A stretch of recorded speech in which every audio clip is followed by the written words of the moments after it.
Chapter 38-58. At the very least, there was a next life. Although he contributed a portion of his soul power, he might not be born into a good family in his next life. But he could still go back and enjoy a smooth life in this life. Ning Shu opened the attribute panel. He wanted to see how much soul power the organization would give for this mission if no one offered their soul. Ning Shu pocketed it and looked at the attribute panel. Name, Ning Shu. Age, 27. Level, Super Mission Taker. Contribution card, 27, 720/10 million points for 1 contribution card. Soul value, 362. Health value, 332. Wisdom value, 442. Luck value, 302. Charm value, 202. Mental power, 452. Martial power, 322. Aptitude, 392. Faith, 250. 000 Merit, 0 soul strength, 15 authorization vote, 0 pure heart, none comprehension of law, none constructed world, world of reincarnation, world tree tools, calm halo, calming pill, amulet 4, upgraded amulet 2, faith bell. Honorary titles, goddess of war, selfless ancestor skills, 5th ring shooting technique, intermediate fighting technique, intermediate level. Poison technique, beginner level business management knowledge, beginner level code programming, beginner level lawyer skill, sage ghost catching skill, beginner level cooking skill, intermediate level embroidery skill, trash hypnosis aura, mother of the world queen's blessing, model worker sister Chen Shi's blessing, leader aura grass blessing, lifelong friend Miao Miao Miao's blessing, the blessing of the savior Zhu Sun Yang, the blessing of the founding heroine Chen Ermiai, the blessing of the Lady of Justice Chen Ning, the blessing of the Blood Clan's nemesis Jasmine, the blessing of the transcending race by San Yang, the blessing of the brave heart Wang Ying, the blessing of the bloodthirsty tyrant Ni Bing Yan, the blessing of the heart of peace and joy, the blessing of the luck halo, the blessing of the faith halo, and a long life. Rui Ji mission completed. Mission completion rate, 100. Obtain 20 contribution cards, 16 attribute points, 10% of soul power. Ning Shu, Damn, the contribution cards gave quite a lot of attribute points. But this was just a data problem.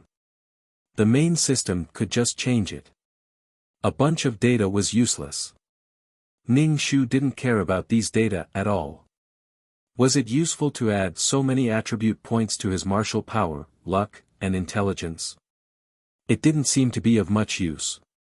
This kind of data seemed to have a psychological effect, and with it, he felt that he might be stronger.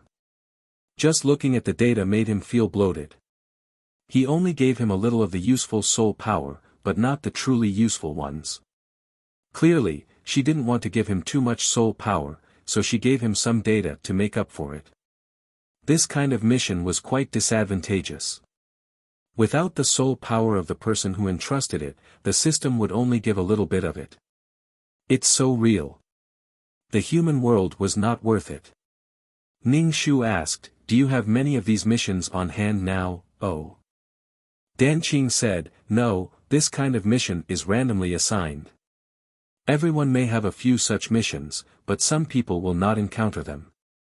It all depends on luck." Ning Shu, I knew the data couldn't be misused. Those stats are all fake. They're all fake. Ning Shu didn't dwell on this issue any longer. He went to a restaurant in Water City and got some desserts for Fa Tian. After thinking about it, he also sold a big bag of sweets and gave 2 to each cub. Now that he liked to run to the sacred grounds, he might be able to enter the old man divine tree's spiritual space to comprehend the divine imprints. Ning Shu was a little worried. There were many cubs and they could eat a lot. He might as well make pancakes, 1 for each of them. But where could he find so much flour? It was so painful to think about kneading dough and making pancakes.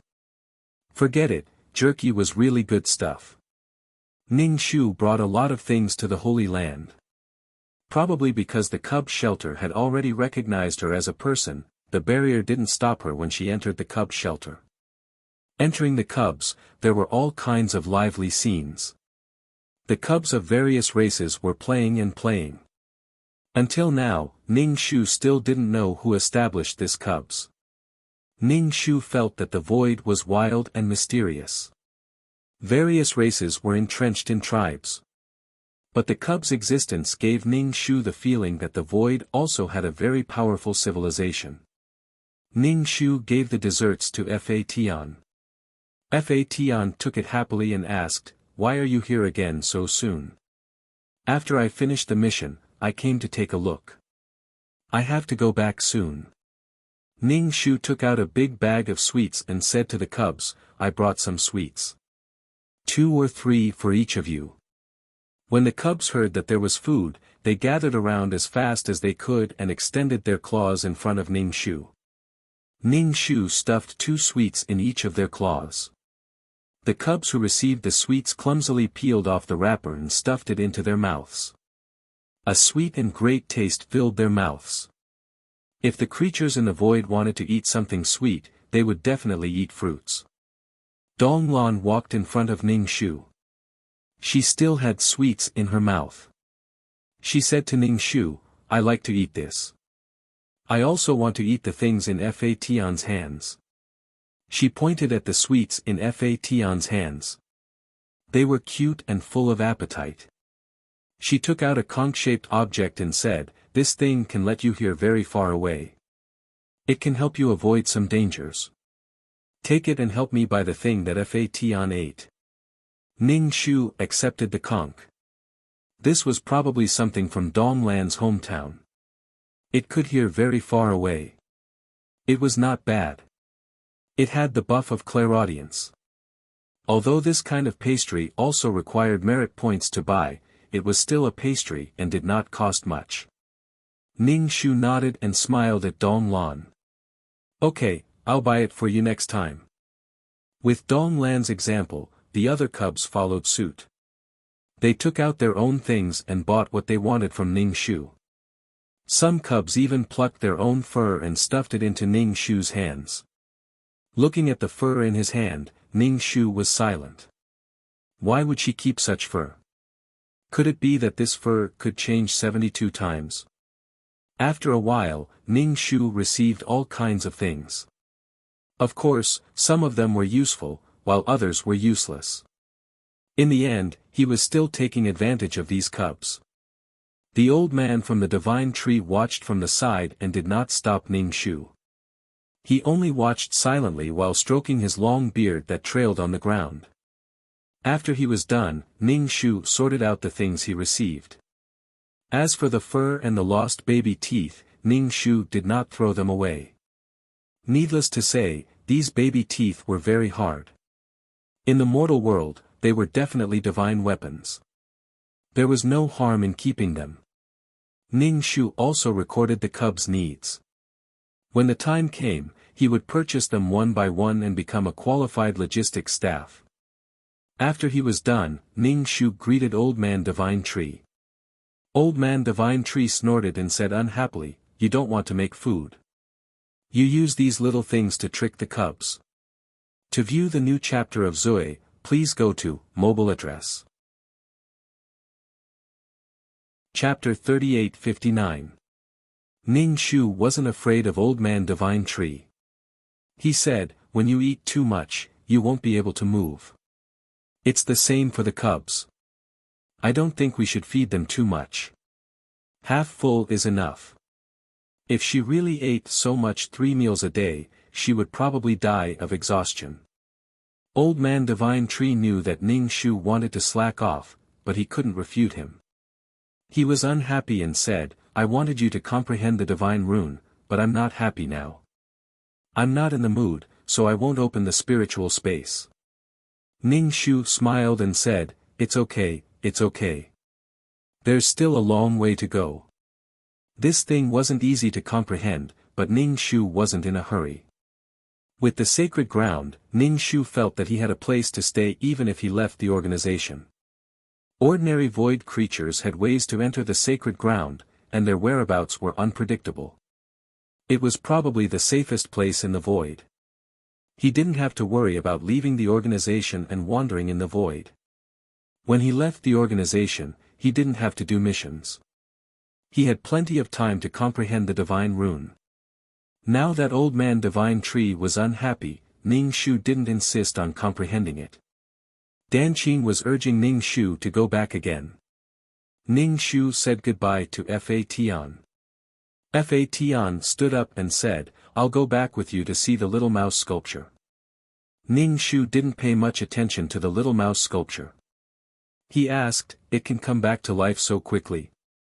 How long has it been? This is too miraculous. It's a godly skill." Fa Tian shook his head. "No, I'll go back and water it." Ning Shu was speechless. The clay sculpture could be watered, so it wouldn't be soaked. Ning Shu didn't comment on things he didn't understand. He asked, "When will it come back to life?" Fa Tian said casually, "I don't know. It'll come back to life when it's time." If it couldn't come back to life, it meant that either his judgment was wrong, or there was a problem with the sculpture technique or steps. In that case, the little mouse was a failed experiment. Since he had failed, he would not waste his time on it. Fa Tian wanted to know if the little mouse would still have the ability to split after it was revived. Returning to the system space, Fa Tian took out a small bottle and evenly poured water on the little mouse sculpture. The water gradually disappeared. It was unknown whether the water was absorbed by the sculpture or evaporated. Ning Shu touched the sculpture and comforted Fa Tian. "I feel that the sculpture is still full of life. It should be able to come back to life." Fa Tian, "Not really." What gave Ning Shu the illusion that he and the little mouse were intimate partners? Not really. Besides, little mouse only had Li Wan in his heart. They were just acquaintances. Fa Tian was too lazy to argue. What should be done would be done. "I'm going to the void. You don't have to bring me anything next time. In the future, when those cubs ask you to bring something, just throw the soil they give you directly in their faces. Don't spoil them," Fa Tian said. Some cubs were more funny. They grabbed a handful of soil from the ground and wanted to exchange it with Ning Shu. Ning Shu told Fa Tian to be careful. Void creatures were strong in single combat and liked to live in groups. Fa Tian was still a baby. Ning Shu went to deal with the star stone and changed shifts with Grand Uncle. Ning Shu raised his eyebrows. He was the one who changed shifts last time. Did Grand Uncle not change shifts while she was on a mission? But he didn't care. He could change shifts whenever he wanted. Grand Uncle said to Ning Shu, "Come with me to a place later." Ning Shu said indifferently, "I want to deal with the star stone." "Grand Uncle, someone is coming to change shifts." It didn't matter. She would wait for the person to change shifts. No matter what Grand Uncle and the others were doing or what they were calling her to do, Ning Shu was very calm. Probably the previous battle had completely dispelled the fear in her heart. In other words, Ning Shu, who had expanded to 100 kilograms, wasn't afraid of death. With the power provided by the peerless martial arts and the will of death, it wouldn't be easy to die in a short time. She really wanted to die. She knelt and begged for death. After a while, the person who changed shifts came. Ning Shu followed behind Grand Uncle and came to a place. Ning Shu looked at the sea of law that had no waves. It was like a piece of stagnant water. Occasionally, a pitch-black fish jumped out of it. Ning Shu, so ugly. The fish looked like it was burnt. Ning Shu didn't make a sound and looked at the sea of law. Grand Uncle didn't make a sound, and she didn't make a sound either. Grand Uncle looked at the calm sea of law and said, "It doesn't have any vitality anymore." Ning Shu raised her eyebrows and said, "It's so pitiful. My condolences." He probably wanted her to donate and let her see the patient's condition. Ning Shu said, "I'm willing to donate my 2 arms to the sea of law." No matter what Grand Uncle's purpose was, she had blocked the way in advance. Grand Uncle, he was speechless for a long time. Ning Shu asked tentatively, then add 2 more legs. If she donated it like this, her soul would be very weak. Was she still not satisfied? Sorry, there was nothing I could do. They were here for the vitality. Ning Shu wanted to touch the peerless martial arts on her ear subconsciously, but she resisted. At this time, she couldn't do too much to attract Granduncle's attention. Ning Shu didn't want to talk to Granduncle, and Granduncle didn't seem to be used to chatting with people. There was a suffocating silence between the two. They looked at the pitch-black fish swimming in the sea of law. After a long time, Granduncle said, "Chop it." Ning Shu was at a loss. Chop what? What kind of request is this? Does he want me to chop Granduncle? Granduncle glanced at her coldly. Didn't you say you wanted to donate your limbs? Ning Shu. Ning Shu said indifferently, "Please record my name in the merit book. I'm a donor. Also, treat me better." Is this how you treat donors? I think that since the Sea of Law is like this, everyone should do their part for the Sea of Law. Those who meet the requirements, come and donate. Ning Shu cut off her legs and 2 arms, and her soul became even weaker. She said, "I've already donated. Don't ask me to donate again in the future." Her soul was really full of disasters. It was like a balloon, deflated and full, and then deflated. If she didn't do anything today, there would be a big accusation on her head. So many planes and so many creatures might have perished because she didn't donate anything. She had to bear the heavy responsibility of the destruction of the world. She had forgotten her original intention. She was born in a plane, but she had never been willing to do anything for it. Ning Shu didn't need to think to know what she would say. Humans weren't the only ones who were good at this. The organization was also good at it. Everyone wanted to have a good reason to start a war. The party with a good reason would stand at the top of morality. To view the new chapter of Zui, please go to mobile address. Chapter 3860. Since there was a problem with the Sea of Law, everyone should work together and do what needed to be done. If they wanted her to donate, then she would donate. Since this little thing could shut their mouths and preserve her peerless martial arts, Ning Shu was willing to do it. This was the difference between Granduncle and Jingqing. Jingqing only knew how to do what he wanted. He wanted to bite her, but he ended up in a very embarrassing state. Look at Granduncle, he did not do it for his own life, but for the Sea of Law. He made her throw her soul into the Sea of Law, and she had to be willing to do it. However, the person who benefited indirectly was still Granduncle, and she felt that she had used a smaller price to protect something more important. Jingqing did what he wanted and followed his heart too much. Sometimes, he could not achieve his goal. Jingqing only bit her head, which caused her to counterattack fiercely. Granduncle used a very cold and aloof way to act pitiful. One could not even tell that he was acting pitiful, and he achieved his goal.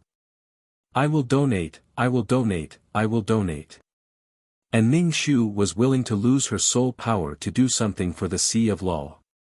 It could be said that the Sea of Law gave birth to the world, and the world gave birth to her. The energy body that she found for the Sea of Law seemed to be of no use. She had a clear conscience. As for whether Granduncle and Jingqing got any benefits, she was too lazy to ask. She only did what she thought should be done. In the future, when the Sea of Law really collapsed, she would do everything she could. When the Sea of Law was about to be destroyed, it was something that could not be changed. Moreover, she would leave the organization sooner or later, and it could be considered as the last thing she did for the Sea of Law. Ning Shu threw her arms and legs into the Sea of Law, and the new limbs that grew out were very transparent. Ning Shu asked Granduncle calmly, I did not absorb pure soul power. Is there a problem with the Sea of Law? After removing the impurities in the soul, Ning Shu absorbed soul power that had not been purified. Granduncle did not say anything and looked at the Sea of Law in a daze. Ning Shu rolled her eyes and turned to leave. The weak Ning Shu ran to the world of reincarnation to find Zhu Jun. She was just short of tears and snot. Zhu Jun looked at Ning Shu's transparent soul and silently handed him a bottle of soul fluid. Her soul force was like a magic trick, always changing back and forth. Ning Shu gave Zhu Jun a thumbs up. He took the soul fluid and gulped it down. Only then did he feel a bit better, and he gave Zhu Jun some more merit. To avoid being unable to start work due to lack of money. Zhu Jun did not accept the merit and said, "There is merit. What else can you do other than give it to me?" "Ning Shu, why do I feel like I'm a scumbag who's willing to pay?" Ning Shu asked, "If I don't give you money, what can I give you?" "Zhu Jun, I want to travel." Ning Shu nodded. "Sure. You guys can make the necessary arrangements. You can rest." "Zhu Jun, I want to go to the colorful world."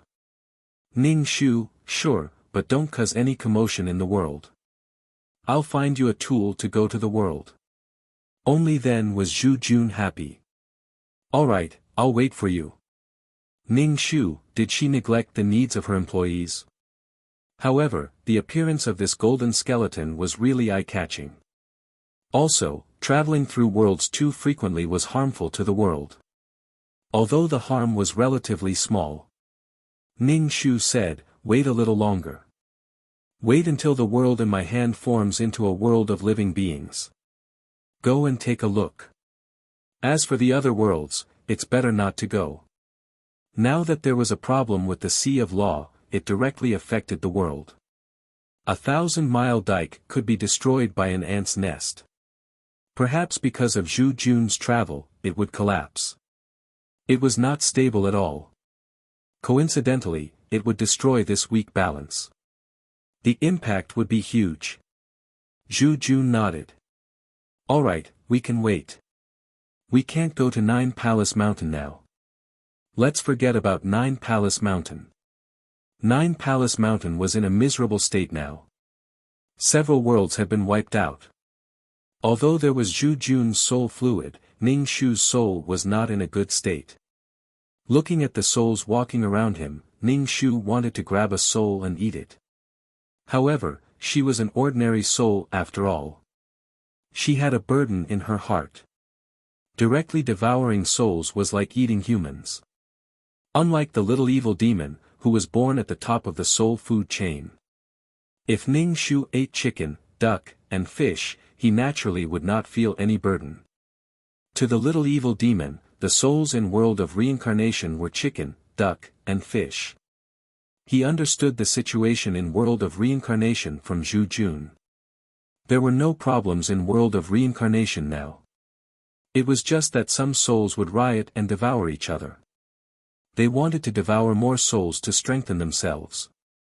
No matter where one was, there would be rich and poor, strong and weak. Even if they were all souls, there would be differences in strength. However, facing these skeletons, the souls in world of reincarnation were very fearful. Especially the skeleton's shining golden merits, which made the souls envious. However, the riot of souls did not affect world of reincarnation. If the scale was too big, the skeletons would stop it. After understanding world of reincarnation, Ning Shu went to Nine Palace Mountain and carefully checked the crack. The cracks were sealed with stellar stones, preventing any life force from seeping out. However, even though it was mended after the sheep were lost, it was still a huge blow to the Nine Palace Mountain duo. Ning Shu entered Nine Palace Mountain's second layer and found Earthworm and Yaon Yang. Other than them, there were also a few children beside them. When Yaon Yang saw Ning Shu, she happily called her aunt. Ning Shu did not see Hanshin. He asked, "Where's Hanshin?" The smile on Yaon Yang's face gradually disappeared. She calmly said, "He left." "Left? Where did he go? What happened?" There must have been a conflict between the two of them. That was why Hanshin had left. Hanshin had vowed to protect Yaon Yang. Even under the pressure of a mountain, he was still able to leave. Clearly, it was not a small matter. Yaonyang bit her lips and said, actually, it's not a big matter. He doesn't agree with me teaching the peerless martial arts to others. But aunt, you told me to teach it to people who need it. Hanchen did not agree. He also knew that peerless martial arts were very powerful. If everyone learned it, they would not have any advantage. The two of them could not convince each other. So, Hanchen directly left. In Hanchen's view, Yaonyang was courting death. She had taught the peerless martial arts to others, and now there were a few children beside her. Such a situation made Hanchen feel very passive. He could not understand Yaonyang being so saintly. Although these children were lonely and had no one to rely on, they had always been hungry. They had long since understood the ways of the world. They were forced by life to live. How could they have the innocence and kindness of ordinary children? To view the new chapter of World of Reincarnation, please go to Chapter 3861. These children followed Yaonyang because she was willing to take care of them and provide them with food and a place to live. That was great, so of course they would cling to her. He felt that giving these children cultivation manuals was already a chance to change their lives. Now that they still wanted to cling to him, it was really annoying. He would definitely raise an ingrate. As for Yaonyang, she really took Ning Shu's words to heart. These children cultivated peerless martial arts, so she didn't really care about what they ate.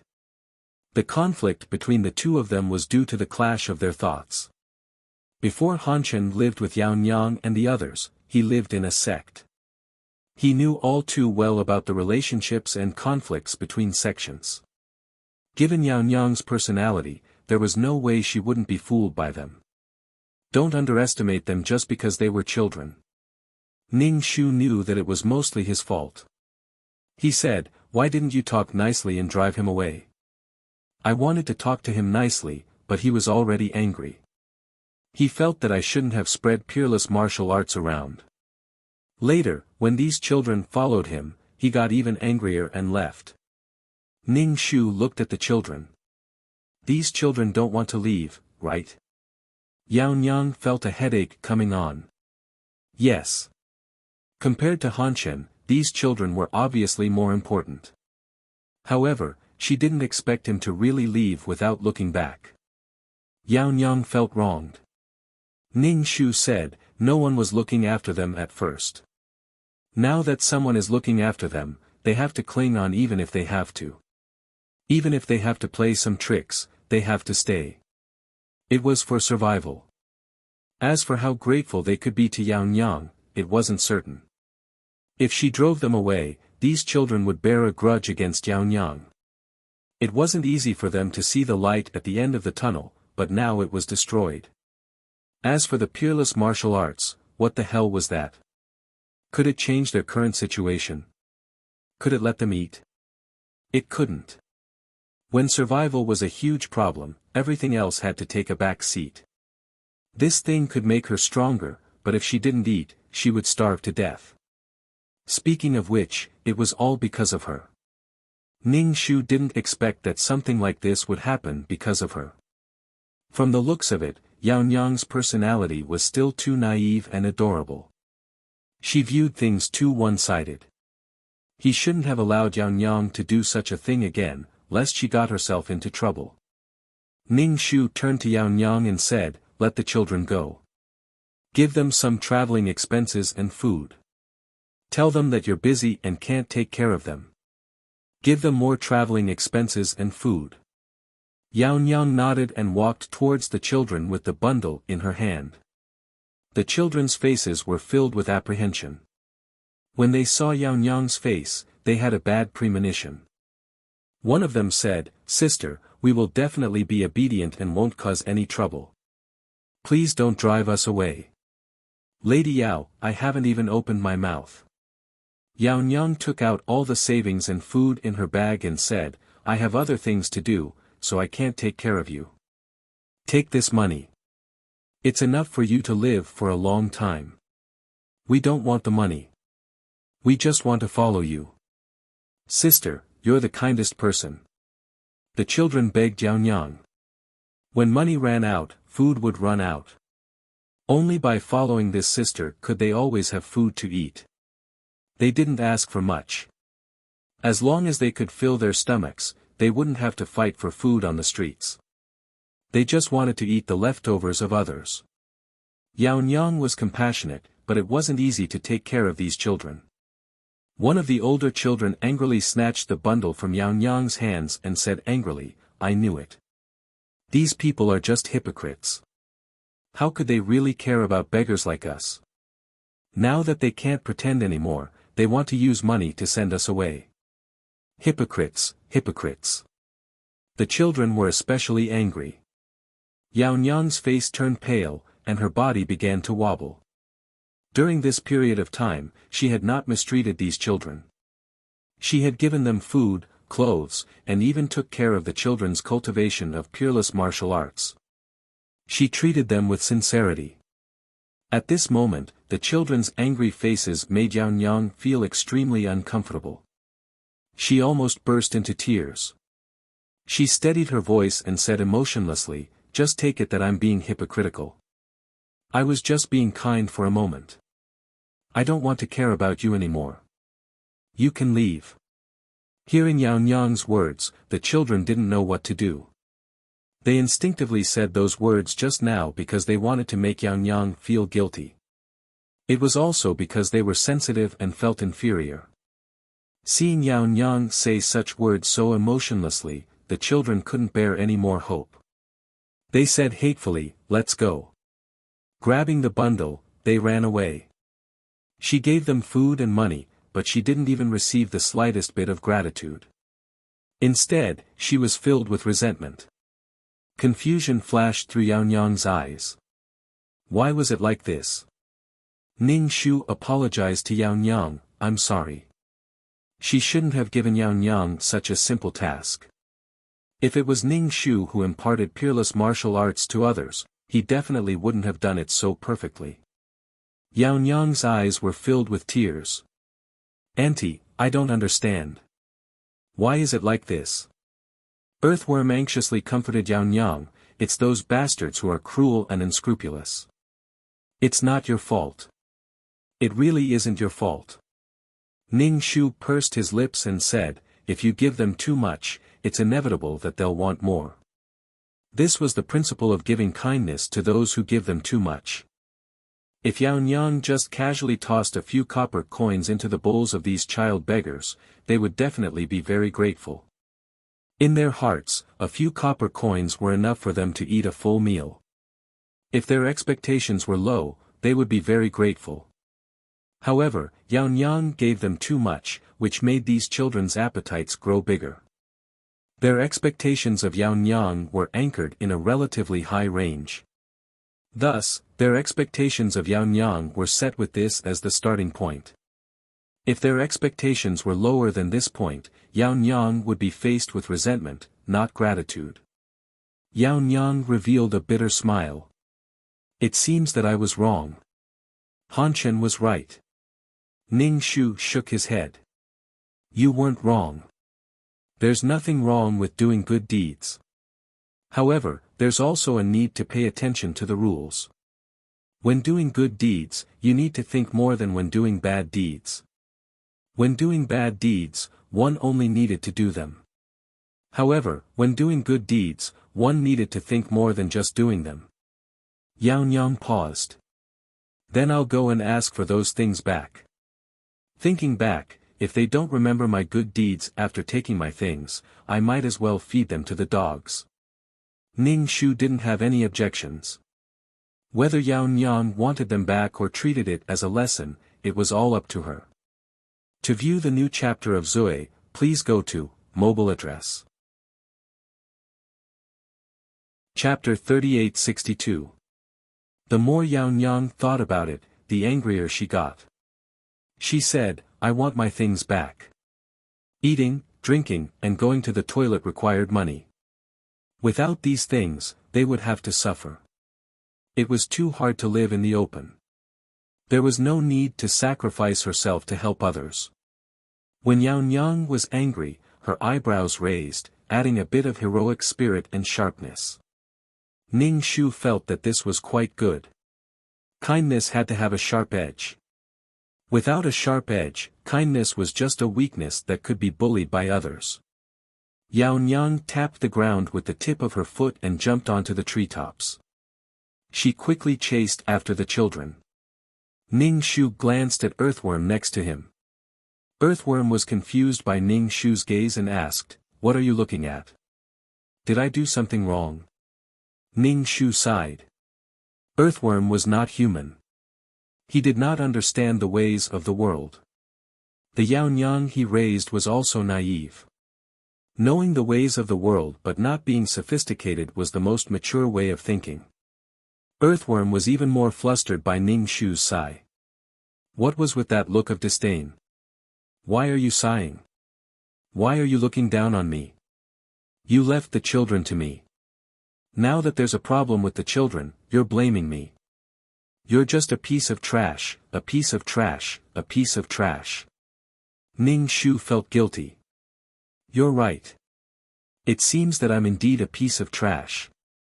The children were raised by Earthworm.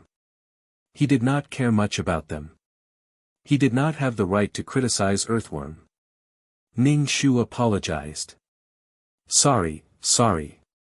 Earthworm was used to talking back to Ning Shu. Now that Ning Shu really apologized to him, his whole body went numb.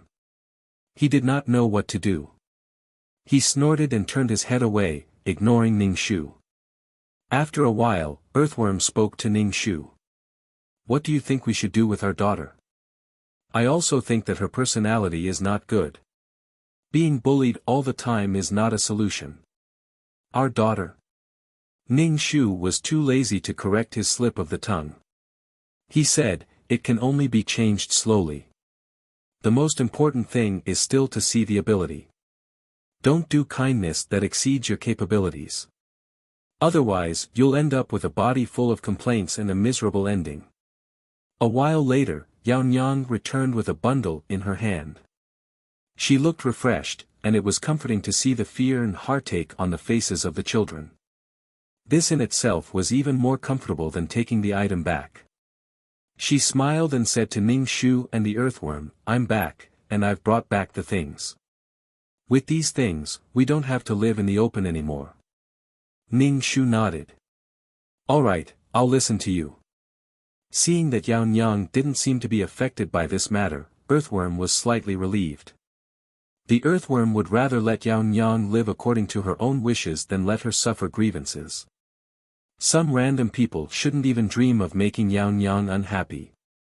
The Earthworm shrank and burrowed into Yao Nyang's waist pocket.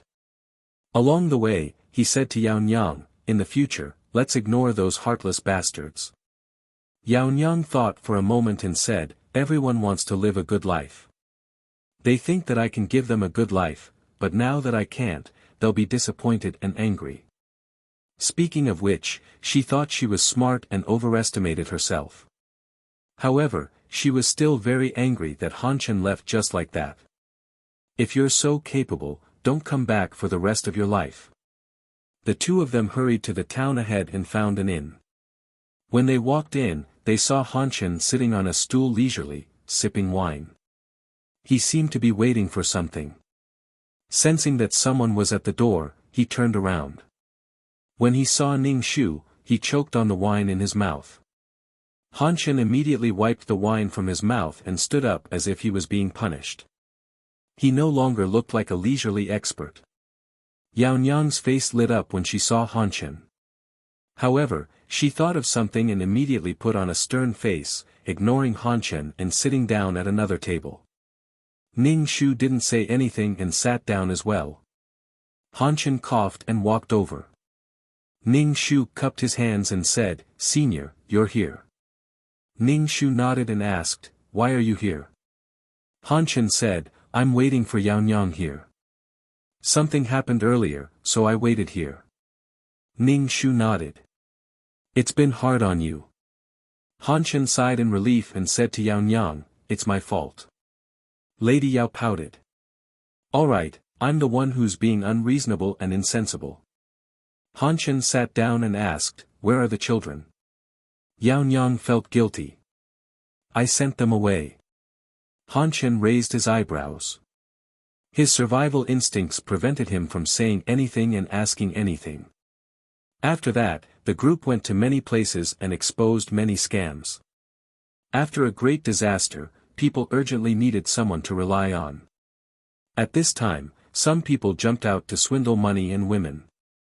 As for teaching peerless martial arts, Ning Shu told Yao Nyang to stop. Yao Nyang wasn't suitable for this job.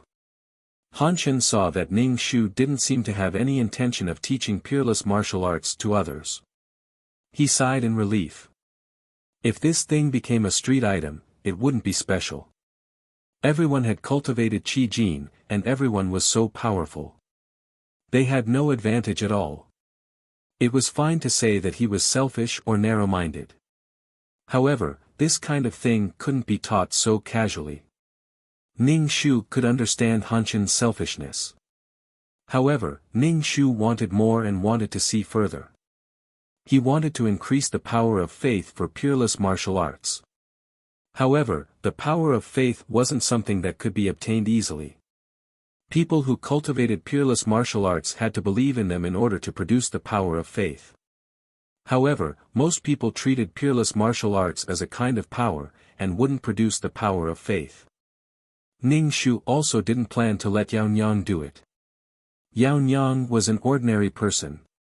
Even if she practiced peerless martial arts and lived longer, she was still an ordinary person. She would die one day. She should be happy and not shoulder too much. After walking for many days, Ning Shu felt that it was time to return, so he left the Nine Palace Mountain. Returning to the system space, the chat system rang. Ning Shu opened it and saw that it was sent by the main system. Main system, you donated the power of the soul, compensation for you. Ning Shu, compensation, how interesting. Ning Shu rejected the compensation and said, "This is my voluntary donation. It can be considered my sincerity towards the Sea of Law. As for the compensation, there is no need. I donated, and now I want to return the donation to her. It can't be that I want to give her the power of the soul and let her donate it after enriching her soul. To be honest, the power of the soul isn't important. What's important is the life force in her soul. These old fogies are very bad. Don't tell me I have to keep donating. Speaking of which, this is also a method. Is it reasonable for me to keep donating blood? To view the new chapter of Zoe, please go to mobile address. Chapter 3863. Ning Shu didn't even think about it before rejecting the soul power from the organization. Previously, Zheng Qing had eaten her soul power, so she had to accept it as compensation. But this was donated by her, so she didn't want it. The organization gave it to her because they wanted to get her to donate again, so they could achieve their goal in another way. It wouldn't cause her to retaliate violently. Although she might be overthinking it, it might even be the organization's compensation.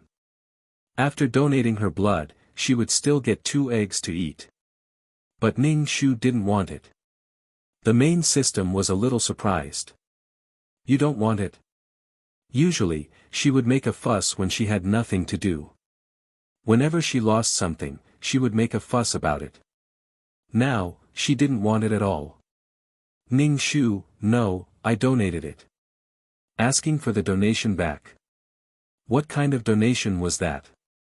It was clear. Now that she had accepted the gift, it was unclear.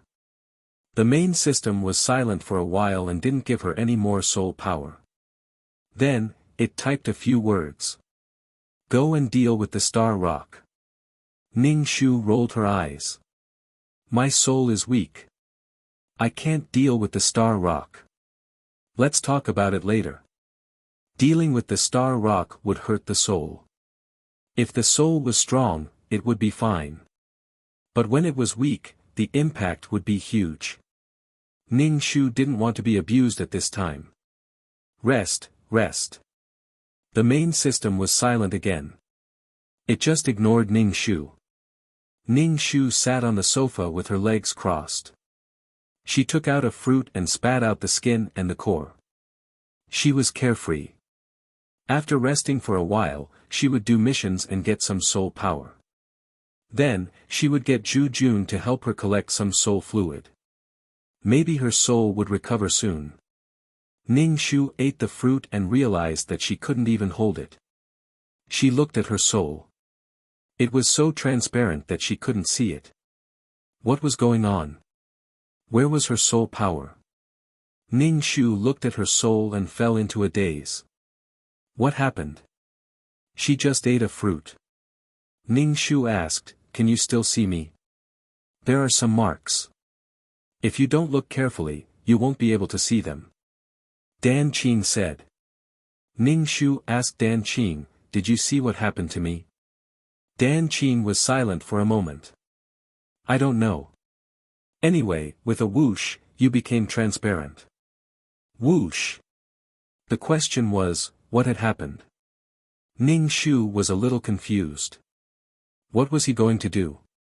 If this went on, his soul would scatter. He hurriedly ran to the world of reincarnation and prepared to ask for more soul fluid. After a moment of silence, Zhu Jun said, "I don't have any soul fluid on hand. I'll go look for wandering souls that are about to dissipate." After Zhu Jun left, Ning Shu sat on the sand. He saw that the sand had sunk down slightly, but he couldn't see anyone. Ning Shu propped up his chin and felt very melancholy. He looked at the souls coming and going, but none of them noticed him. Ning Shu became even more depressed. What had happened to his soul? He touched the peerless martial art on his ear. It was still on his soul. He was afraid that his soul would be so weak that the peerless martial art wouldn't be able to hold it. Zhu Jun gathered many skeletons to look for wandering souls. He found half a bottle of soul fluid and hurriedly brought it to Ning Shu. Ning Shu jumped up and rushed toward Zhu Jun. He wanted to take the bottle in Zhu Jun's hand, but it directly passed through him. He couldn't touch it at all. "Ning Shu. Give it to me." Ning Shu opened his mouth. What could he do? He could only take it with his mouth. Zhu Jun held the bottle and poured the soul fluid into Ning Shu's mouth. After half a bottle of soul fluid, Ning Shu raised his transparent hand and looked at it expectantly. But after a while, his soul didn't change at all. The smile on Ning Shu's face froze. The smile gradually disappeared. The smile completely disappeared. Ning Shu was expressionless. "Zhu Jun, do you want me to go look for some more in the other worlds?" Zhu Jun asked. Ning Shu had an extremely terrifying thought in his heart. That was, his soul had some unknown changes. It might have always been transparent like this. Or it might be that his soul power wasn't enough. Ning Shu nodded. "Okay, get more this time." Zhu Jun turned around and went to work. He informed the skeletons in the other worlds to help him look for wandering souls that had no consciousness and were about to dissipate. Ning Shu sat on the sand in a low mood. His whole person was not good. He thought that he was as beautiful as a flower, but in the end, he became a transparent person. No one could see his beauty anymore. Moreover, he couldn't see his own beauty anymore. He could only see a transparent outline in the mirror. It was really a dog's cry. Ning Shu envied the souls with strong souls. They walked in front of him one by one. Even a weak soul was much better than his current state. Ning Shu was bored of waiting. He stretched out his hand and couldn't even grab the sand. What use would he have in the future? He still had to go to the cub shelter to cook. How could he cook like this? Now, Ning Shu felt that he was crippled. He couldn't carry anything on his shoulders. He was a cripple. He just didn't know if he could hold the god-beating whip now. His combat strength had been reduced to 10%. Sob, sob, sob. He really wanted to cry. Zhu Jun came back with 2 bottles of soul fluid. He didn't say much. He opened them and poured them directly into Ning Shu's mouth. Ning Shu smacked his lips and drank the 2 bottles of soul fluid. He looked at his soul with anticipation. From then on, Ning Shu lost her beautiful smile. Unless his soul recovered. Ning Shu felt that his soul was like an hourglass. There was a hole. No matter how much soul power was poured in, it was useless. Why was it like this? What happened? He just ate a fruit. That fruit was just an ordinary fruit of the void. He didn't know how much he had eaten in the past. Zhu Jun, do you want me to go and find some more? He asked Ning Shu. Ning Shu waved his hand. Forget it. There's no need. It's useless no matter how much you have. There was a problem with his soul. He even suspected that it was because he donated his soul power that the peerless martial art was very dissatisfied with, so it did this. Because his soul was tied to the peerless martial art, donating it would damage the peerless martial art's vitality. Although it was just a guess, Ning Shu felt that this was the reason. The peerless martial art simply took the firewood from under the cauldron. It directly caused his soul to become like this, leaving him with nothing to donate. Even if the organization asked him to donate now, it was just a chicken feather. Why did this peerless martial art have such a personality? If you don't want to, you can tell me. Why are you tormenting me like this? He couldn't do anything now. He was like a cripple. He couldn't even pick up things. She was being coerced and controlled by the peerless martial art. However, the peerless martial art was just a book now. Even if it wasn't a book now, it still had to evolve into a world of life. It was still a world after all. It was still different from a human's thinking. Ning Shu suspected that there was a problem with his soul. As for what the problem was, he hadn't found the root of the problem. To view the new chapter of Zui, please go to mobile address. Chapter 3864. It was probably not the organization that did something to her. If she was the organization and wanted her to donate her soul, how could she donate when her soul had become like this? Ning Shu was lazy and didn't want to move at all. What should she do? Zhu Jun could only vaguely see a transparent silhouette that had shrunk into a ball, looking pitiful. He said, "I'll get you some more." Ning Shu didn't want to waste time. "No need, it's useless no matter how much I eat." Zhu Jun, then there was no other way. Ning Shu couldn't touch her own face. Thinking about her beautiful face, she felt that it was a pity. Her soul didn't hurt or itch, and she didn't feel weak. Why was it so transparent? Was it because the peerless martial art absorbed her soul? That peerless martial art was really omnivorous. After eating so many good things, it was still interested in her soul. Zhu Jun asked, "Then what are you going to do?" "I'll do what I have to do. At most, I'll take a vacation while my soul is transparent." She wasn't in the mood to do missions or work. Her mood was very low. Zhu Jun suggested, "Then why don't you go to the colorful world for a stroll?" She didn't want to go. Ning Shu shook her head. "No, you can wait for a while if you want to go." Zhu Jun suggested again, "Then why don't you stay in the world of reincarnation for a while to nourish your soul?" Although the world of reincarnation didn't have much effect on nourishing the soul, it was better than other places. Ning Shu nodded in boredom. "Let's talk about it later."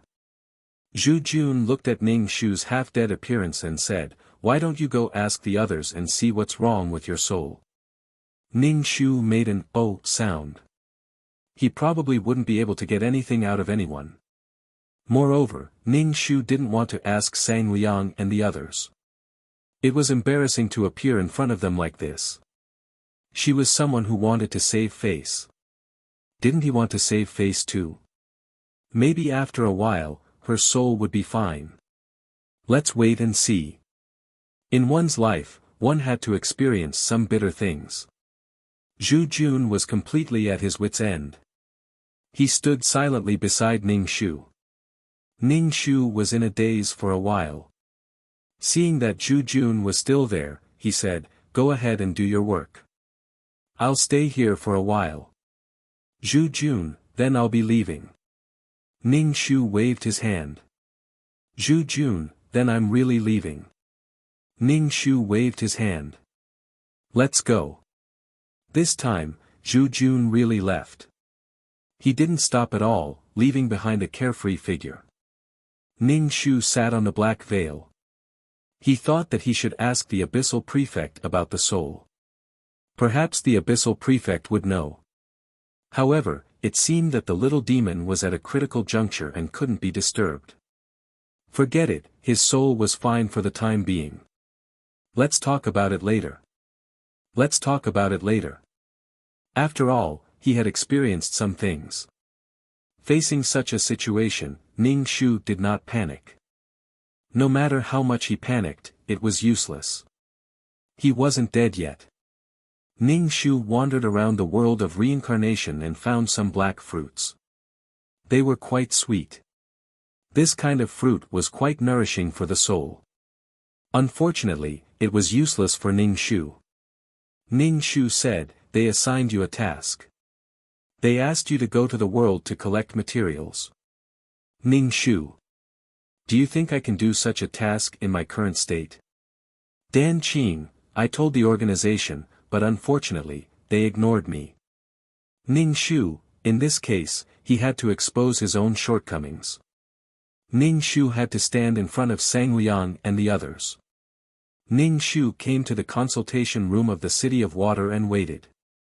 When Sang Liang came out, he immediately asked, "Can you help me check if there's a problem with my soul?" Sang Liang looked up and down at Ning Shu and asked, "What's the matter?" "Ning Shu, I just don't know what's going on.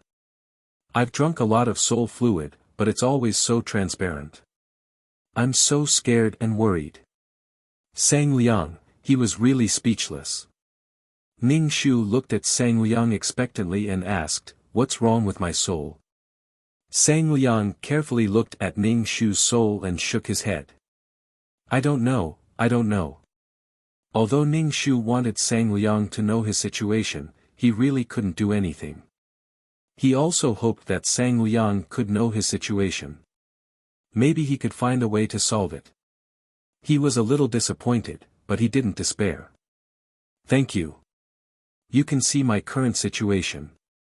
I can't even pick up things. I can't take props. There's no way I can handle star stones." Sang Liang said coldly, "If you can't pick up props, go do missions. Once you enter your body, you can pick up anything."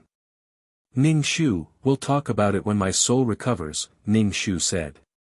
Sang Liang nodded. "But you'll need to leave the organization for a while. After all, you have to finish what you need to do."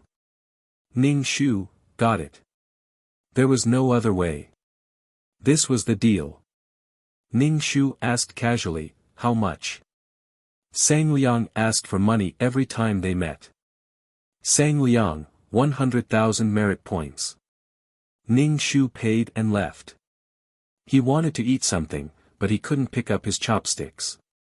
It seemed that he could only do missions. He couldn't do anything else. Originally, he thought that with his soul in this state, the soul power obtained from missions would be useless. Because it would be useless no matter how much he gave it, he decided not to do missions. In the end, he still had to do it. Otherwise, he would have to delay his departure from the organization. Whether this promise was true or not, and whether this deal could be fulfilled in the end, Ning Shu had to do it. Back in the system space, Ning Shu said to Dan Qing, "Let's go do missions." Dan Qing was a little surprised that he could take the initiative to do missions. She immediately nodded. "Okay, let's do missions." Fa Tian came back in a hurry. He didn't notice the transparent Ning Shu at all. He picked up the little mouse statue and smeared a layer of something on the little mouse. Then, he stared at the statue without blinking. Ning Shu looked up with tears streaming down her face. Even Fa Tian couldn't see her now.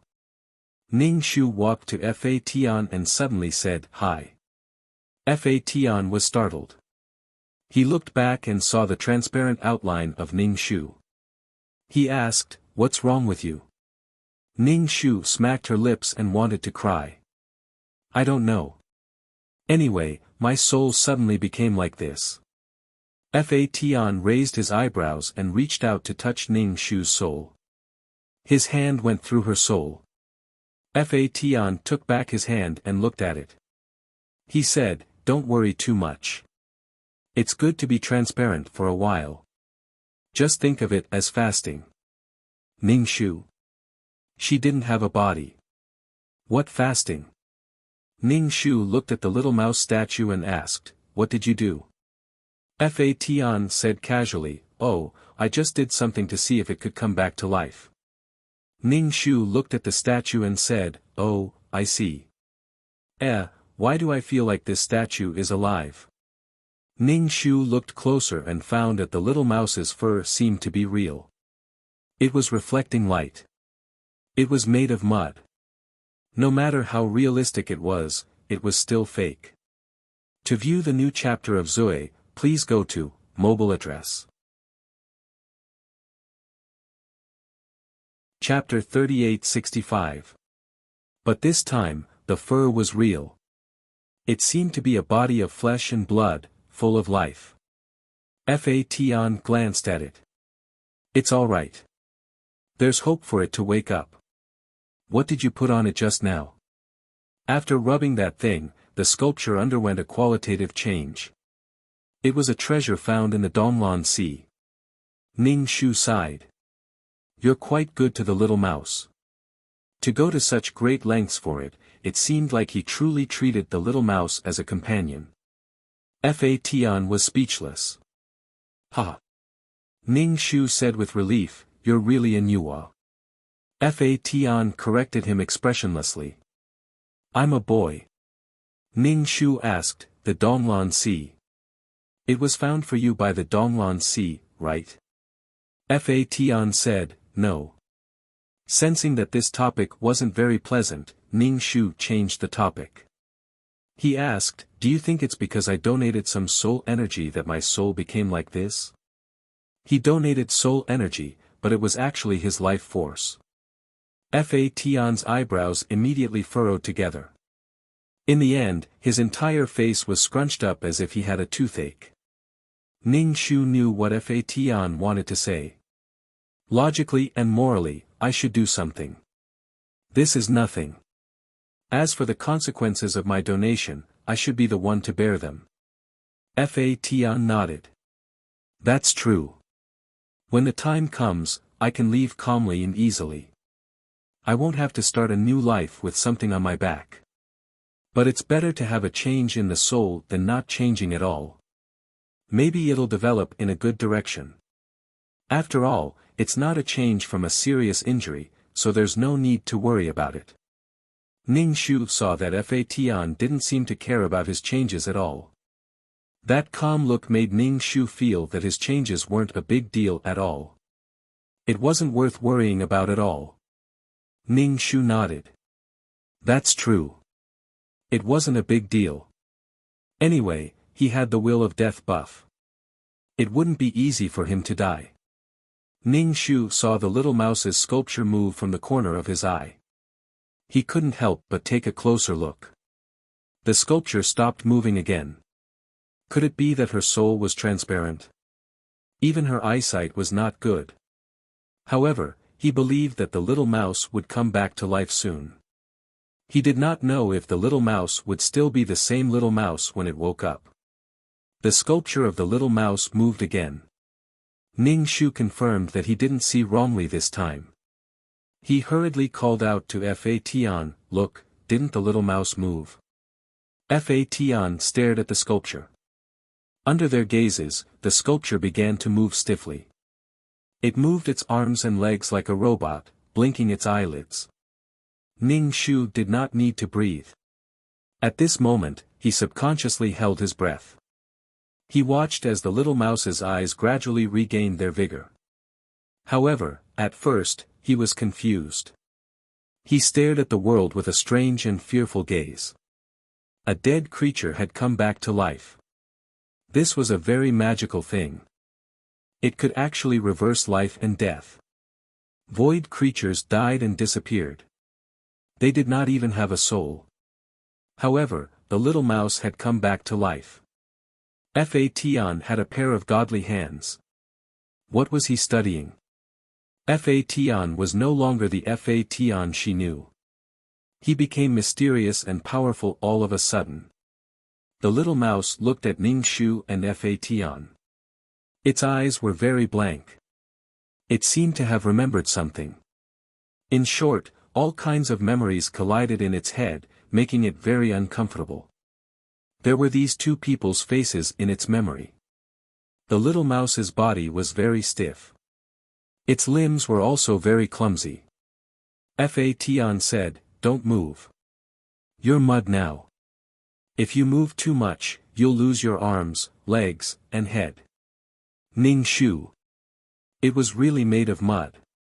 When the little mouse heard Fation's words, its eyes were confused. It took a long time to understand Fation's words.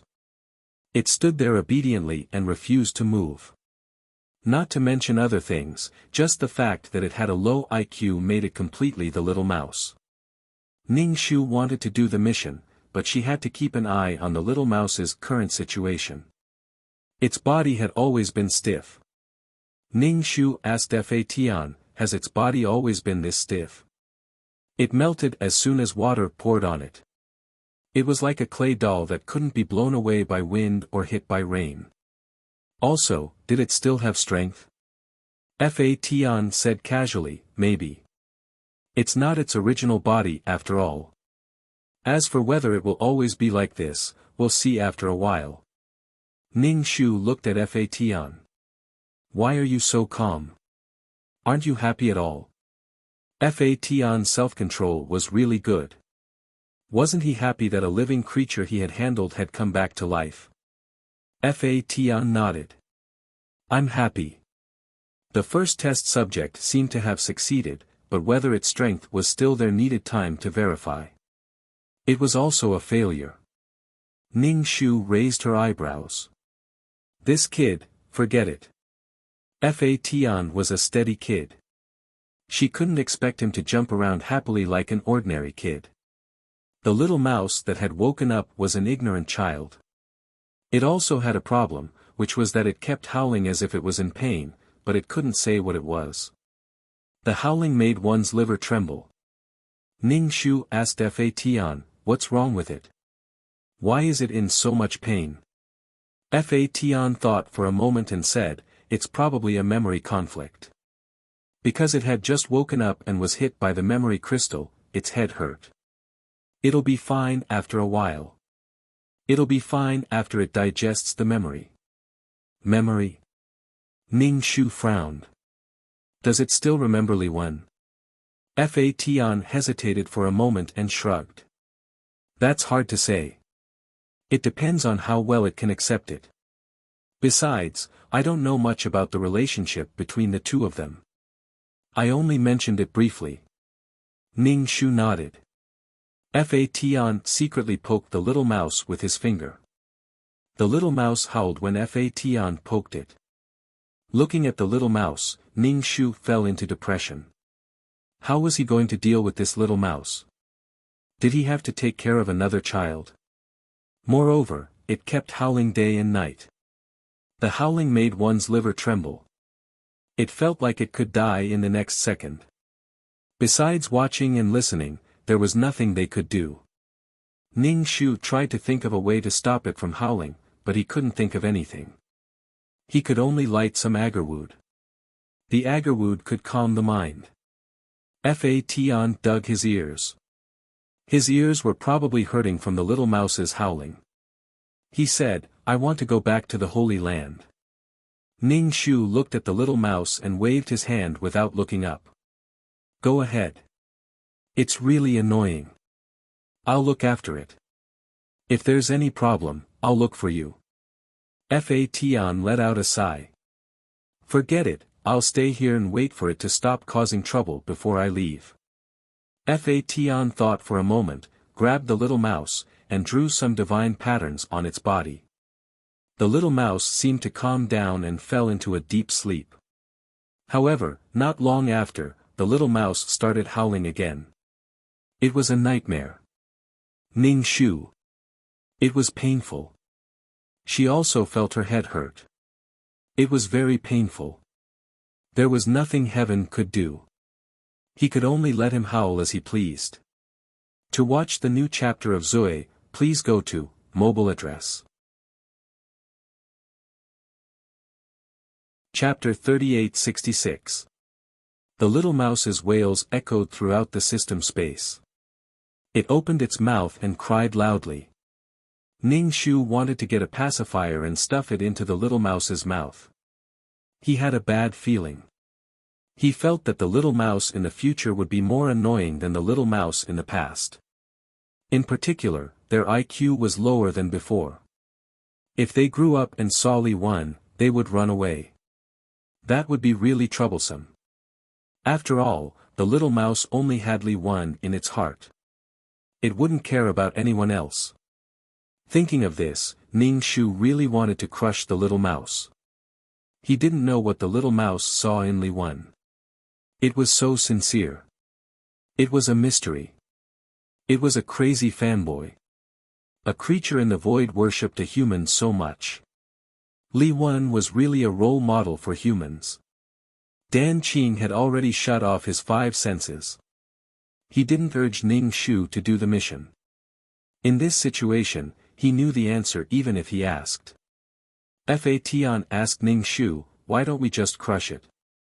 It had been a long time, but the memories hadn't been received yet. Could it be that when he squeezed its head too small? Now it looked like a person with cerebral palsy. Such a child would suffer if it lived. It was a failed experiment. Ning Shu said, that's not good. Let's wait and see.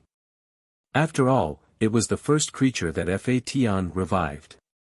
With the little mouse by Fa Tian's side, it could take care of Fa Tian a little. Now that Fa Tian was walking alone in the void, Ning Shu was especially worried.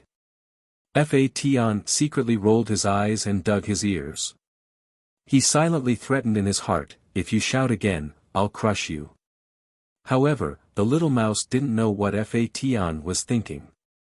Perhaps it sensed some danger, and its wails turned into soft sobs. It sobbed, and it felt like it might not be able to breathe. It was equally frightening. Ning Shu sighed. He felt that little mouse's IQ was a problem. What if he really became a mentally retarded child? As time went by, little mouse's sobs became softer and softer. Feeling that he was about to die, he closed his eyes. Ning Shu reached out and touched the little mouse. He could feel that it was still alive. Perhaps it was man-made. The little mouse's body might have subsequent problems. As for his strength, Ning Shu didn't look forward to it. From a certain point of view, this kind of resurrection could not be considered a resurrection. Hopefully, it wasn't a powerless existence. Ning Shu told his worries to Fa Tian, but Fa Tian didn't agree with Ning Shu's idea. After all, Ning Shu was using the origin strength, the strength of a peerless martial art. Her strength shouldn't be weak. This kind of strength was much higher than the strength he had obtained in the past. If she was really a piece of trash, then he could just raise her. If she was really a defective product, then her lifespan wouldn't be long.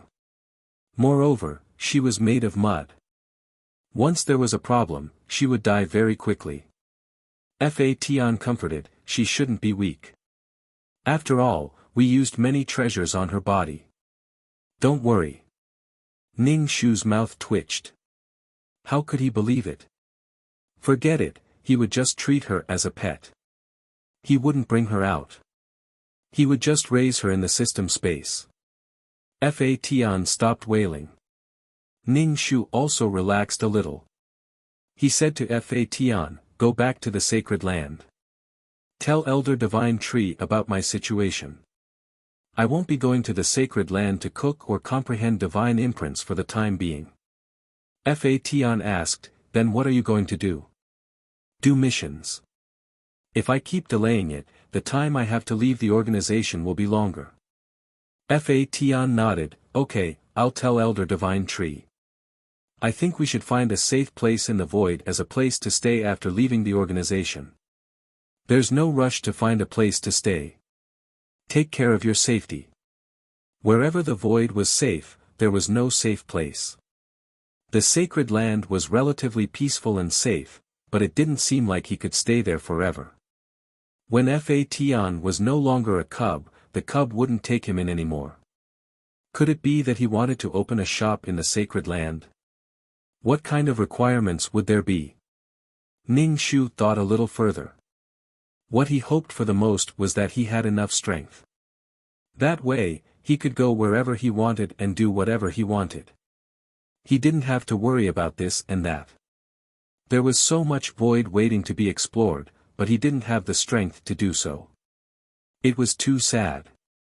Only with strength could he explore the mysteries of life with Fation and do experiments with Fation. Ning Shu was now very interested in Fation's clay figurines. What was the principle behind reviving a void being that had been annihilated the moment it died? Fation said to Ning Shu, I want to enter the peerless martial arts. Ning Shu asked, what do you want to do? I want to collect some life force. As time passed, this kind of life force would gradually dilute due to the birth of the world. The original Sea of Law also had this ability, giving birth to Taishu and Jingqing. But as time passed, the Sea of Law didn't have this ability. Now, the Sea of Law didn't even have any life force. Ning Shu said without thinking, then go in. Ning Shu followed him into the peerless martial arts. The peerless martial arts was now a vast ocean. Previously, it could submerge the calves, but now it could submerge the chest. Feeling the rich life force in the water, Ning Shu was happy. The peerless martial arts would definitely be a powerful world in the future. With such rich life force and spiritual energy, the creatures born here would definitely be very powerful. They would be innately stronger, just like the void creatures. However, the peerless martial arts couldn't be compared to the void. Fation took out a bottle and filled a few bottles before stopping. The water level dropped a little. It could be seen that Fation had filled a lot. Fation wanted to use the water to make mud, so he didn't have to come here to get water. Looking at the vast ocean of peerless martial arts, Fation said, you're quite lucky. Ning Shu said, it's okay. Although I'm unlucky, at least I survived. Other than comforting himself, what else could he do? Sometimes, when he was unlucky, it was really infuriating. Fation said, people won't always be unlucky, and they won't always be lucky. Some people are powerful and aloof, but there will also be a day when they collapse and turn into dust. He looked at Ning Shu, some people are as lowly as dust, but they can also stand tall. Seeing him rise and fall, seeing him fall, the world changed, and the world changed. Ning Shu felt that Fation was getting better and better at talking. Hearing these words, she felt sweet in her heart, and said with a smile, you're right, I think I'm doing pretty well right now. Everything was developing in a good direction, and there was hope for her to leave the organization. Right now, the peerless martial arts could temporarily provide her with strength that could fight against others. Although she would be weak after that. To view the new chapter of Zoe, please go to mobile address. Chapter 3867. Fading Heaven looked at Ning Shu and said, you should build up your confidence and make your own decisions. If you believe in something, no one can shake your confidence and decision. Ning Shu clenched his fist. Whiting. His confidence was incomparably strong. Build it up slowly. Strong confidence came from strong strength. Only with confidence could one have confidence. As long as he had strong strength, Ning Shu felt that he could expand by more than 250 kilograms. Ning Shu asked, have you collected enough? If not, get more. Otherwise, there might not be much left. A living world had water first, but water alone was not enough. There had to be land, so the water would slowly disappear. Fa Tian said, "It's enough. I've collected a lot." It was enough for him to make a lot of clay figurines. And it would not form so quickly. If it was not enough, he would get more. The two of them came out of the ultimate martial arts and stayed inside for a while. The world tree absorbed some spiritual energy. At this time, it grew some branches and looked more luxuriant. It was green and looked especially healthy. With more branches, there would be more leaves. With more leaves, there would be more living worlds in the future. Ning Shu was calm about the changes in the world tree. The world had changed, which meant that Ning Shu had more responsibilities. Therefore, Ning Shu was not happy at all. It was something that was born in his hands, so he had to protect it. Ning Shu stretched and felt very comfortable. He felt very relaxed, as if a heavy burden had been lifted from his body. Although he did not know why, he felt great. He just felt relaxed and comfortable. However, the little mouse's cry broke Ning Shu's comfortable mood. He forgot that there was such an annoying little guy in the system space. He did not know how to coax it. If it did not understand, he could not hug it in his arms. Ning Shu's current soul state could not carry it at all. Ning Shu said to Fa Tian, "Why don't you hug it and coax it?" Fa Tian's expression changed greatly, and he frantically rejected this suggestion. "I don't want it, I don't want it." Ning Shu had no choice. He made a cradle and said to Fa Tian, "You put it in there. I'll use the vines to rock the crib." Fa Tian picked up the little mouse and threw it directly onto the crib. The little mouse was thrown into confusion. Ning Shu was speechless. How violent! Ning Shu rocked the cradle. The little mouse, Su ran, whimpered, but no longer wailed. He would not be able to leave any time soon, so he could only wait for the little mouse to recover before he could complete the quest. Fa Tian could not sit still in the system space. It was as if there were thorns on his body. He could not sit comfortably or stand peacefully, as if he had ADHD. Ning Shu said, "You can go. There's nothing to be busy with here." He was used to the vast and endless void. Being trapped in such a small system space made him very irritated. Moreover, the little mouse kept whimpering. It was very annoying. Fa Tian now regretted using the little mouse as a test subject. Fa Tian glanced at the little mouse and nodded. "Then I'll go. If it can't handle it, just leave it be. It'll be fine after crying for a while." Ning Shu was speechless. Fa Tian hurriedly left. The boat of friendship really capsized just like that. When the little mouse was tired of whimpering, it fell into a deep sleep. Ning Shu rocked the cradle. Suddenly, he wanted to throw the little mouse to the earthworms. If it really couldn't handle it, he would throw it to the cub shelter. However, with the little mouse in this state, Fa Tian would probably not return to the cub shelter. Ning Shu looked at the little mouse and thought to himself, but what kind of feelings did the little mouse have? It was willing to die just to let Li Wen leave. Although it seemed to be little mouse's wishful thinking, the little mouse's action was really heroic. However, Li Wen did not appear again. In fact, it was very easy for Li Wen to find her. It could only be said that Li Wen did not take the little mouse seriously. Even if the little mouse was a void creature and was much stronger than ordinary humans, it was like a godlike existence. However, in Li Wen's heart, the little mouse was probably just a beast. Li Wen had the strong self-confidence of a human. Li Wen had the strongest self-confidence. There were probably not many mission enforcers in the organization who had this kind of self-confidence. With me as the center, no one else could affect my mind. Even the strong void creatures were just so in their hearts. Fa Tian said to build up her strong self-confidence. It was probably this kind of self-confidence. Ning Shu rocked the cradle.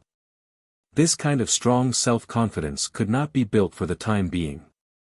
Then, if she kept a calm heart, she would treat Taishu, Sang Liang, and Uncle Chang as ordinary people. They could also be defeated. She had always been in awe and fear towards these people.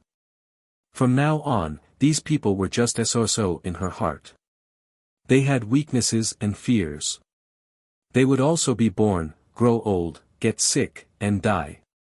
Like ordinary people, they had obsessions and fears.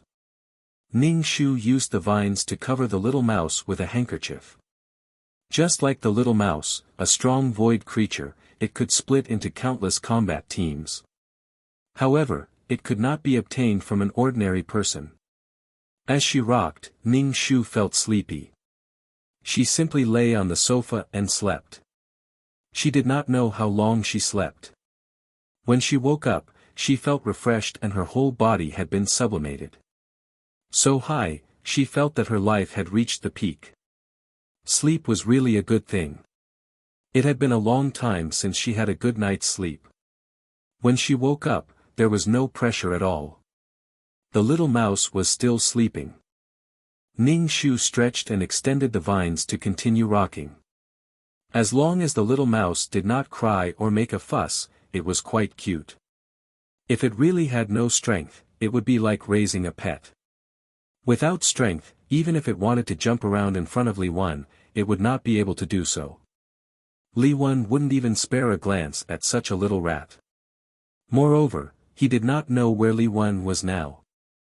Li Wen might have met with an accident. After all, the void was too dangerous, and Li Wen was alone. However, Ning Shu felt that Li Wen was not someone who would be easily led away by a dog. He hoped that the little mouse would receive less of Li Wen's memories and live happily on its own. He really thought that he could move Li Wen by persevering. In fact, Li Wen really did not care about it. The little mouse began to whimper. Ning Shu immediately shook it faster and hummed a song to coax the little mouse. The little mouse opened its eyes and looked at Ning Shu in confusion. It shouted vaguely, "Ning Shu." Its outline was so unclear, but the little mouse could see it. "Do you remember?" The little mouse climbed up stiffly. Its body staggered and sat down with a plop. It was like a baby, unable to control its body. What happened to me?" the little mouse asked. It remembered that it was dead. "It's okay. Do you still remember what happened in the past?" Read the new chapter of Zui. Chapter 3868. It seemed like the little mouse would not wail for no reason anymore. He was finally relieved. Ning Shu asked tentatively, "Do you still remember Li Wen?" The little mouse's face scrunched up as it asked, "Who is Li Wen?" Ning Shu was a little surprised. The little mouse actually did not remember Li Wen. Could it be that something went wrong during the process of receiving the memories? The most important memory was lost. Ning Shu asked, "Then do you still remember how you died?" The little mouse asked, "How did I die?" Perhaps it was because it did not feel safe for a long time, but the little mouse's attitude towards Ning Shu was unprecedentedly good. There was a faint sense of dependence. It was probably a little like a fledgling. Ning Shu was confused. He didn't even know how he died. Could it be that he had completely forgotten about Li Wen? Could it be that Li Wen hurt it too deeply and made it so angry that it simply blocked the memory of Li Wen? However, this was also quite good. Otherwise, the little mouse would look for Li Wen all day long. It would spend a lot of effort to find Li Wen, but Li Wen would not even care about it. Ning Shu was too lazy to do such useless work. Although he had lived for a long time, he could not waste his time like this. It was not a big deal if it did not remember. Ning Shu said, "It's nothing. Do you want to eat?" Ning Shu used the vine to roll out a fruit. He did not know if the little mouse could eat it. The little mouse grabbed the fruit and ate it. Ning Shu observed for a while and found that it did not have a stomachache after eating it. It was fine. The little mouse was really obedient now. However, she had to do missions. Could she just leave the little mouse in the system space? However, she could not always accompany the little mouse. When Fa Tian was still young, he had to do missions. She did not know how long this delay would take. Therefore, children and whatnot were simply obstacles in the way of a brilliant life. If he sent it to Fa Tian would definitely throw the little mouse away. If Fa Tian hadn't revived the little mouse, Ning Shu would have thought that Fa Tian didn't have any feelings for the little mouse. However, perhaps there really were no feelings. Perhaps the little mouse was just Fa Tian's experimental subject. Even now, Fa Tian was still collecting ashes everywhere. Thinking about it this way, Ning Shu felt that it was quite in line with Fa Tian's feelings towards little mouse. Ning Shu suddenly felt a sense of fear. What if Fa Tian made a clay figurine for no reason in the future, and after resurrecting, they would no longer care about it and would all jump around him? This was simply the rhythm of a disaster film. How terrifying! Ning Shu felt that he should clarify this matter with Fa Tian. Otherwise, he would feel like an old grandmother taking care of her grandson. Although the little mouse stopped crying, Ning Shu still felt very uncomfortable looking at it. After the little mouse finished eating the fruit, it looked at Ning Shu and stared at him. Ning Shu said, "I have to go out to work. Stay at home, sleep, and recall your memories." Little mouse. I don't understand what you're talking about. Ning Shu. I have to go. Stay here. Little mouse, then can you not go? Ning Shu, dear, our suggestion is to think of Li Wen. The little mouse wasn't so clingy in the past. What should I do? I think of earthworms again. Ning Shu wrapped a vine around the little mouse and brought it to the second level of the Nine Palace Mountain. Seeing the two people and the earthworm, Ning Shu looked at the earthworm with a wide smile. The earthworm didn't have any hair, but all the hair on its body stood on end. Although he couldn't see the smile on her face, the malice in her body was already gushing out, okay? Ever since he met this woman, nothing good had happened. Seeing Ning Shu's transparent soul, Yang asked worriedly, "Auntie, what happened to you? How did you become like this?" Han Chen also looked at Ning Shu. She was so transparent that she looked like she was going to disappear. Ning Shu said nonchalantly, "It's nothing. It's just a matter of cultivation. I'll be fine after a while." Souls had always been like this. In any case, he was already used to it. Seeing that Ning Shu didn't care about it, Yang was slightly relieved. She asked, "Auntie, why are you here?" Ning Shu revealed a smile that made the earthworm's hair stand on end. She used a vine to pick up the little mouse and said, "I found a pet. It's pretty good. I'll bring it to you." Yang looked at the little mouse with shiny silver fur and a small pink nose. It looked really cute. Being carried and curled up into a small ball, it looked really cute. At least, Yang liked it. Her eyes lit up. The earthworm felt as if it was facing a great enemy. It could sense the powerful aura emanating from the earthworm's body. Clearly, it was not an ordinary mouse. The earthworm asked Ning Shu cautiously, "What do you want now?" "I'll tell you, I won't let you succeed." Ning Shu said, "I'm a little busy.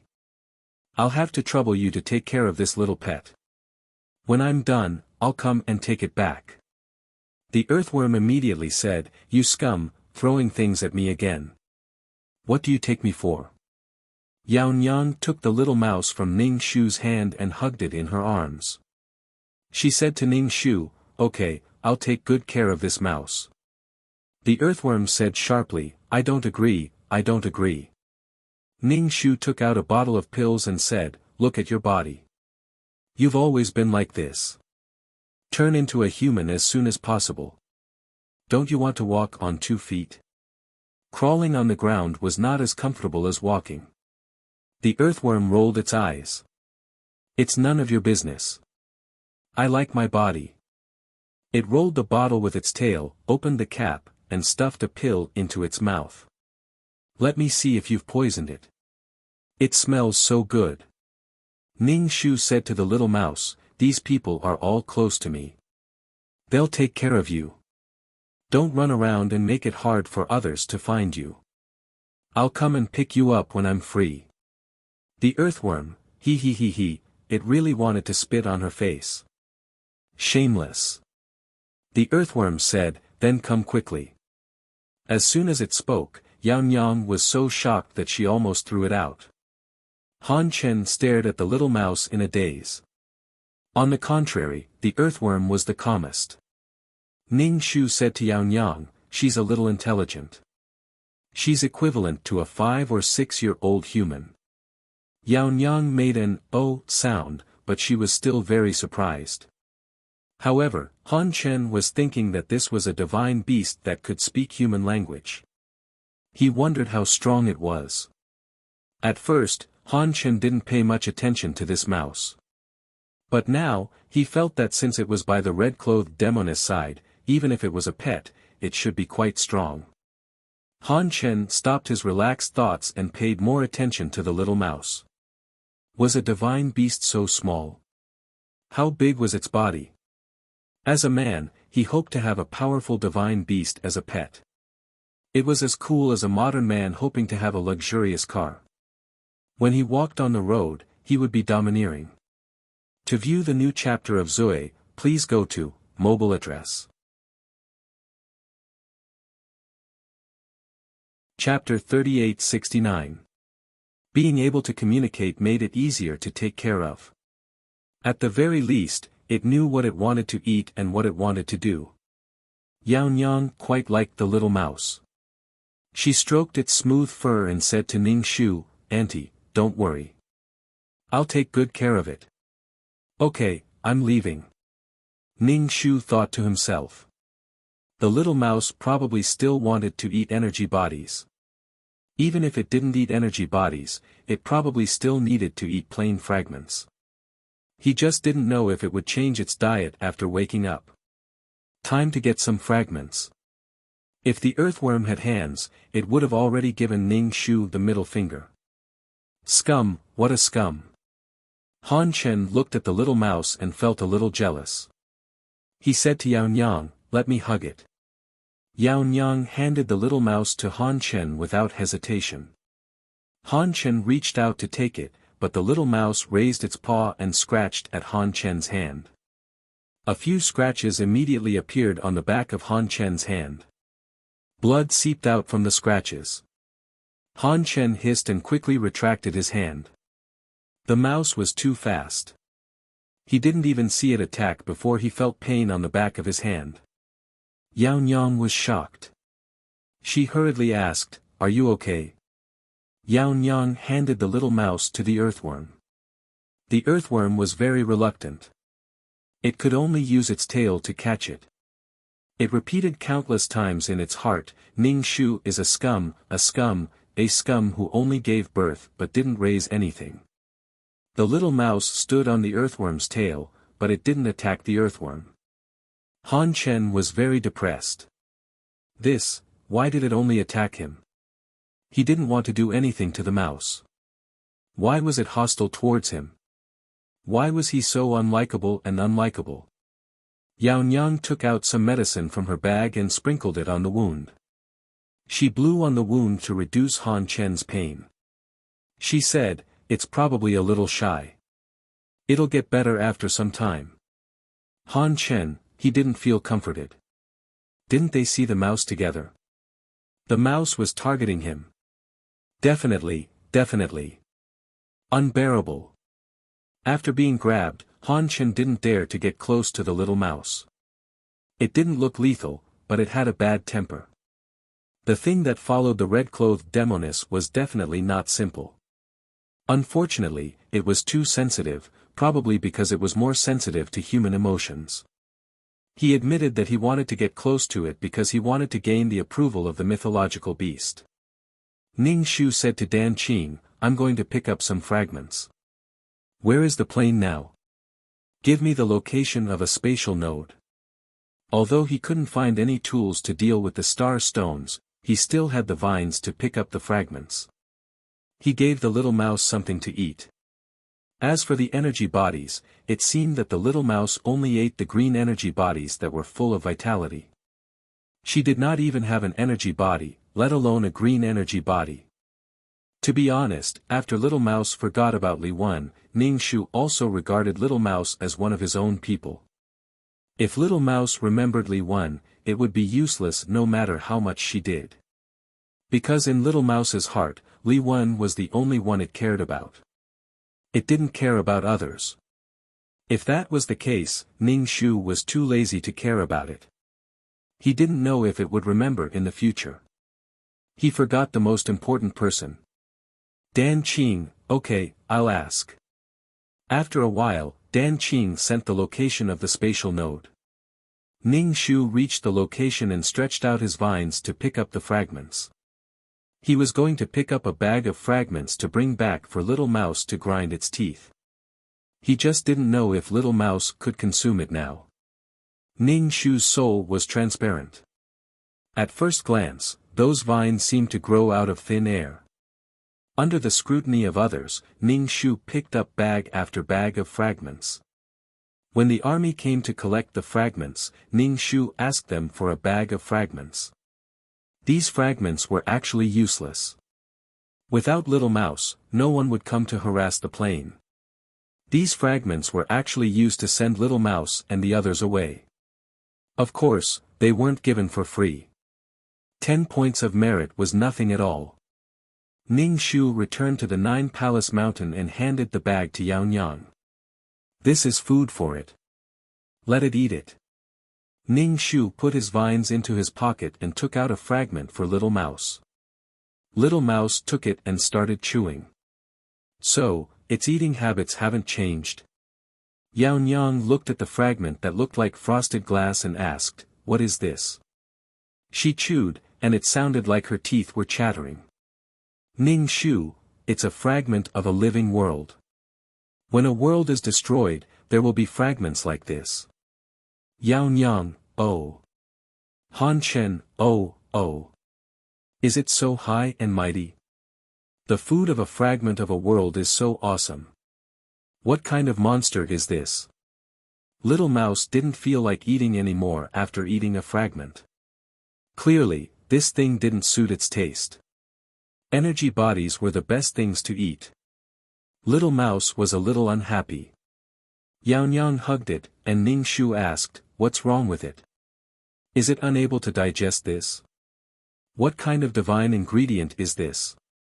"Ning Shu, it doesn't like this thing, and it wants to eat something better." Yang, O_O. Han Chen, #degree. If this thing doesn't taste good, what does it want to eat?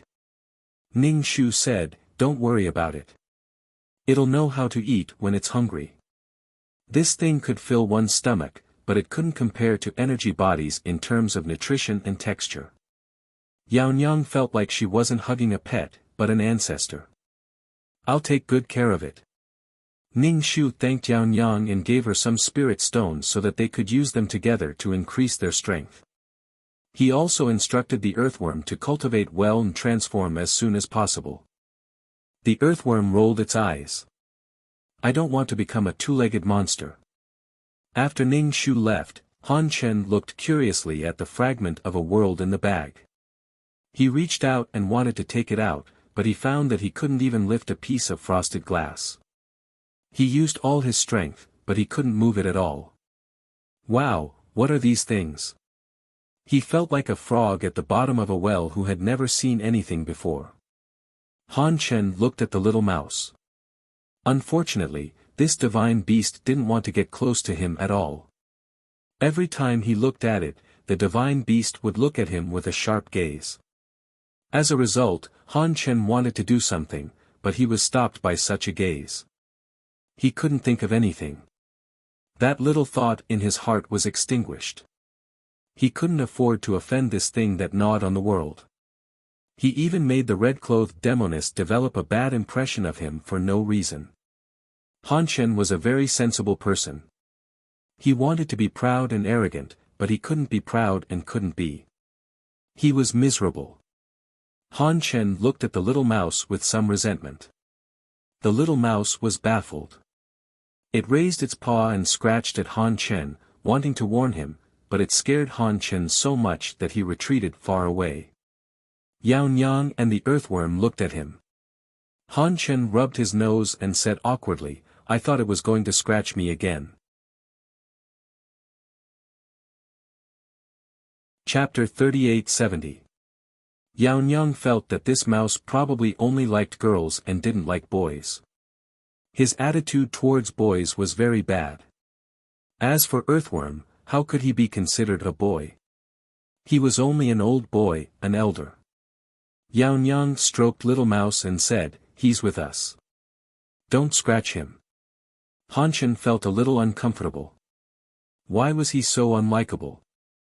Without Little Mouse, Ning Shu naturally had to do missions. He finally got rid of Little Mouse. Little Mouse probably hadn't recovered its abilities yet. Perhaps it didn't have any strength and couldn't cause any trouble in Nine Palace Mountain. If Fa Tian revived more and more things in the future, did he have to throw them all to Earthworm? Earthworm would definitely explode. Even Ning Shu felt embarrassed. In the future, he would explain to Fa Tian that he would be responsible for his own creation. She was such a pitiful old mother. Ning Shu said, "Let's do missions. Hurry up." He really wanted to do missions. Then, Ning Shu felt dizzy and entered a body. When he opened his eyes were stinging and his eyelids were swollen. His eyes were almost blurred. He was panicking and short of breath. He didn't feel good. Ning Shu sat up on the bed with difficulty and rubbed her head, which was hurting badly. This was a house in a small district. There was no one in the house.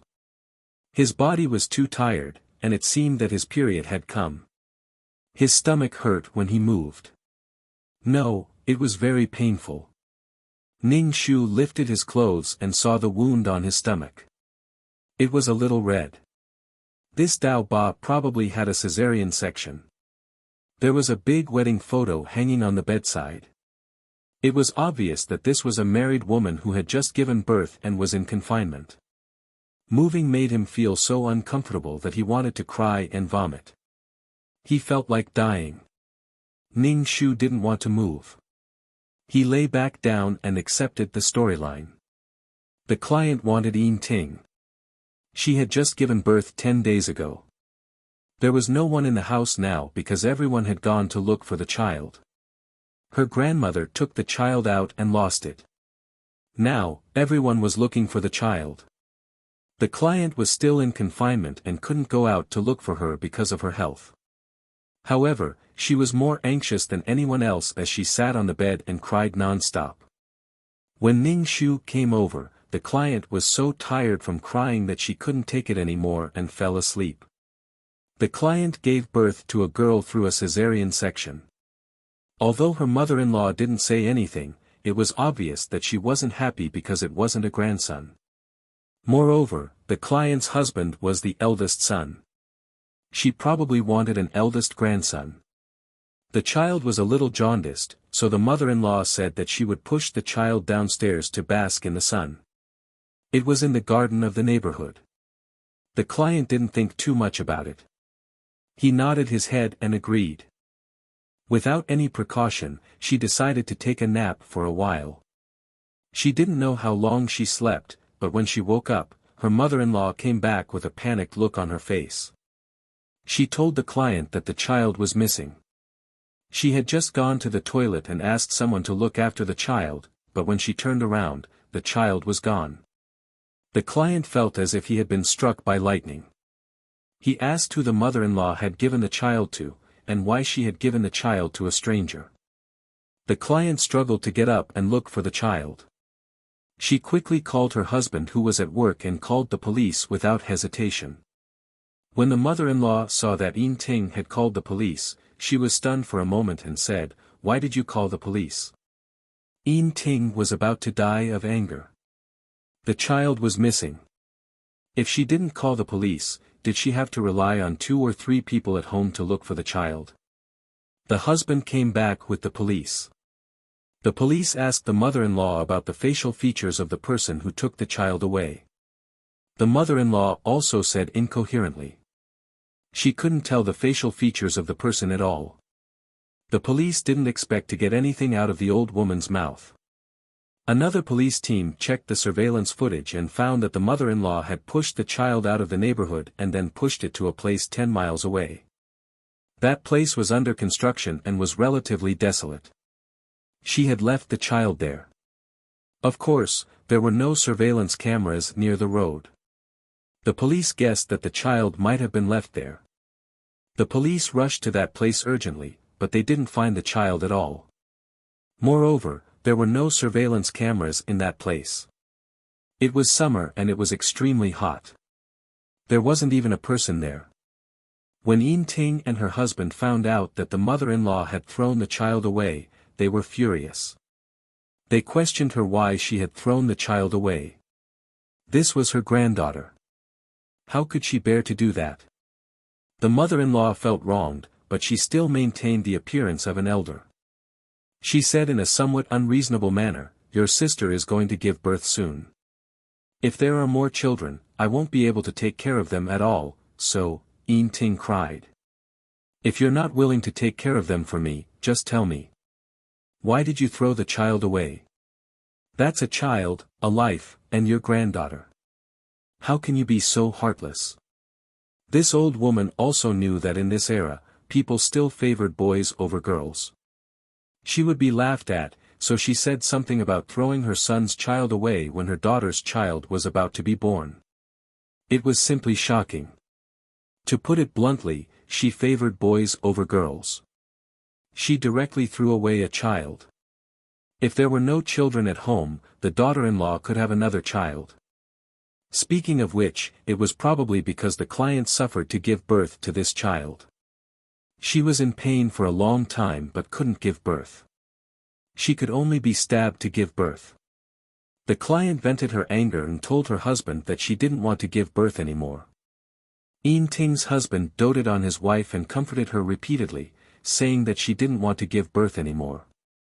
The mother-in-law probably heard it and took it seriously. She directly threw the child away. The police couldn't find the child. When they came back, they regretfully told Yin Ting that they would continue investigating. When the client heard this, she fainted. The longer it took, the greater the danger the child was in. The child couldn't be found. Was it picked up by someone or was it dead? After waking up, Yin Ting wanted to fight the mother-in-law. The husband had no choice but to stop her. Yin Ting was upset. "She killed our child. That's our child. You still have to protect her." The husband was also very helpless. This was his mother. The child was missing. He also hated it. The husband said, "In the future, she won't live with us. I'll definitely stand on your side." When the mother-in-law heard this, she was extremely angry. But when she saw her daughter-in-law's red eyes and crazy appearance, she didn't dare to say anything. She left the old man at home and came over to take care of her and serve her during her confinement. She threw the child away for their own good. She was just a servant. If she didn't give birth, when she grew old, there wouldn't even be someone to serve her soup. Yin Ting was furious. She was so angry that her whole body trembled. She shouted that she wanted a divorce. She didn't want to stay in such a vicious family. When the mother-in-law heard this, she hurriedly apologized and said that she had done wrong. In the future, she wouldn't interfere in the affairs of the younger generation. The child's matter was her fault. Her son had divorced. In the future, he would have to spend a lot of money to get another wife. The girls now were different from the past. They could be married with a few dollars or tens of dollars. To watch the new chapter of Zoe, please go to mobile address. Chapter 3871. Nowadays, girls wanted houses and money. They had all kinds of demands. If they married someone, they would be like their ancestors. Yin Ting had feelings for her husband, but this matter was really too sad. Her husband knelt in front of her and hugged her. He buried his head in her chest and cried silently. This made Yin Ting extremely upset. She felt as if her heart was being pressed into a pot of oil. It was torturous and painful. However, this matter would not end just like that. After the police searched for more than 10 days, they still could not find the child. Then, the mother-in-law would have to face criminal responsibility. The crime of abandonment. The mother-in-law abandoned the child who was less than a month old and had no ability to take care of himself. She did not even know if the child was alive or dead. For the elderly, young, sick or other people who did not have the ability to live independently, refusing to support them despite having the obligation to do so, if the circumstances were serious, the sentence would be imprisonment of not more than 5 years, criminal detention, or surveillance. Moreover, she left the child in a relatively desolate place. If anything happened to the child, he could not be treated. The circumstances were more serious. The police came and detained the mother-in-law. If possible, she would face jail. The mother-in-law was frightened. She cried and shouted for her son to save her. She was already so old and looked very pitiful.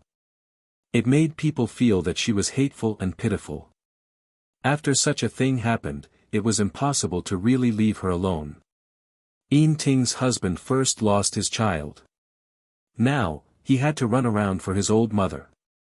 To reduce the mother's crime, the best way was to write a letter of forgiveness. A petition was to say that she was forgiven and reduce the punishment. Although she was still guilty, at least she would not go to jail. If there was a next time, there would be a severe punishment. Yin Ting's husband knelt in front of Yin Ting and begged her to sign the petition. Yin Ting refused to sign the petition no matter what. To put it cruelly, she wished that her mother-in-law could die. She didn't even know if her poor child was dead or alive. Now, she still wanted to sign the petition. Dream on. Yin Ting's husband also knew that this matter was difficult for her. He swore to her, after this matter, I will not care about her in the future. Not long after, the father-in-law ran over and begged Yin Ting again. He knelt in front of Yin Ting. Yin Ting still did not agree to sign. She was very stubborn. Her husband did not force her. However, not long after, her mother-in-law went home. Why did she go home? Only then did Yin Ting realize that her husband had signed the petition on her behalf, saying that she had forgiven her mother-in-law's actions. What a joke, she had not forgiven her mother-in-law at all. She was so angry that her eyes almost popped out of their sockets. Like a crazy demon, she wanted to kill her mother-in-law with a knife. She was frustrated that the murderer was not punished. She had no way to vent her anger. She couldn't control her actions. She waved the knife and rushed over. In the end, she stabbed her husband. Blood flowed out, and Yin Ting woke up immediately. The husband stood in front of his mother-in-law. Fortunately, her husband was young and the doctor did not stab him too deeply. After a few stitches, the bone was not damaged. Her mother-in-law didn't blame Yin Ting for hurting her son. Instead, she knelt in front of Yin Ting and slapped herself, saying that it was all her fault and that she would never interfere in their family's affairs again. Yin Ting was at a loss. She didn't even know where she was or what she should do. Too many things had accumulated in his heart. After that, her husband asked about her well-being. In order to take care of her body, he ran around the hospital. As long as Yin Ting wanted to eat something, he would have to get up in the middle of the night. Of course, Yin Ting was tormenting him on purpose. Looking at him in such a sorry state, Yin Ting's heart ached. But when she thought of her child, at the mention of divorce, her husband hugged her and cried silently. A man would bleed but not cry. With him crying like this, Ying Ting didn't know what to do. Life seemed to get better. This scar would scab, but this scar would also heal. Her mother-in-law basically didn't come over. Even if she came, she didn't dare to enter the house. She would leave some things at the door and leave. That timid and weak look made people feel pity for her. Some people even advised Ying Ting that things were over and people had to move on. That mother-in-law of hers also knew that she was in the wrong, blah blah blah. Ying Ting looked at the person who spoke with a gloomy face. She stared at the person so hard that the person couldn't continue speaking. It's not like your child is missing.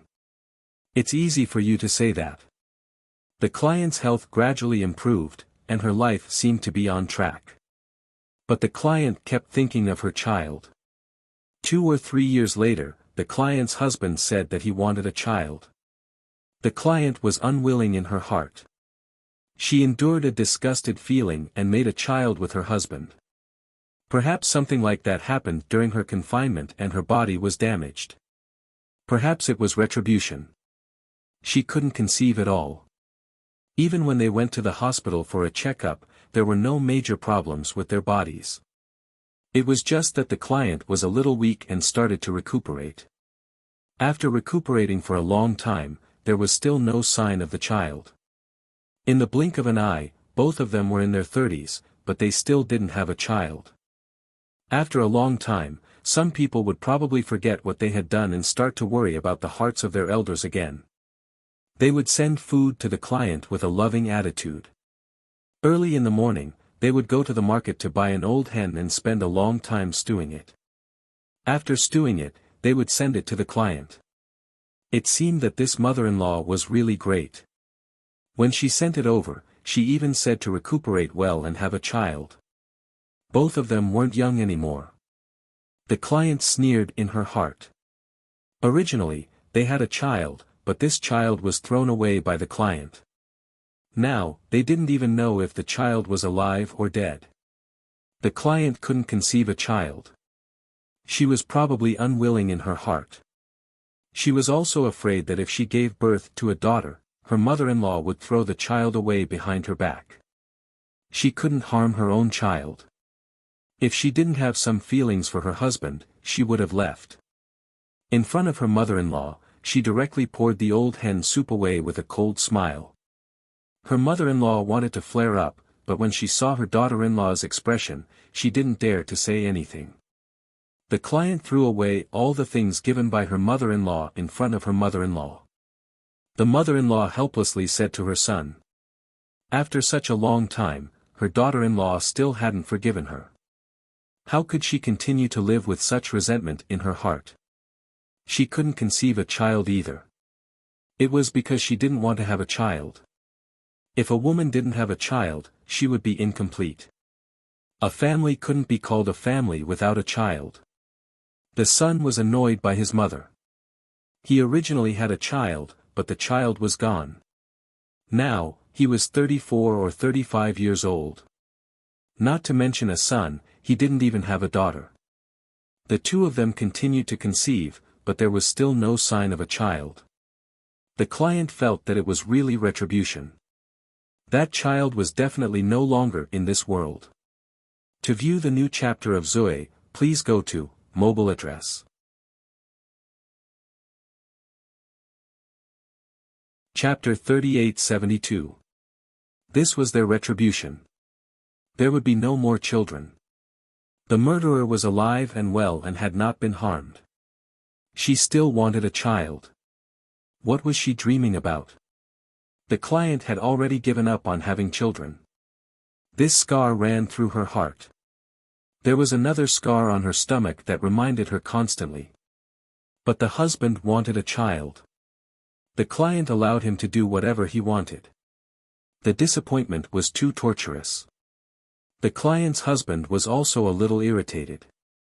He smoked more and more and was under a lot of pressure. The mother-in-law felt that the client was deliberately not having children.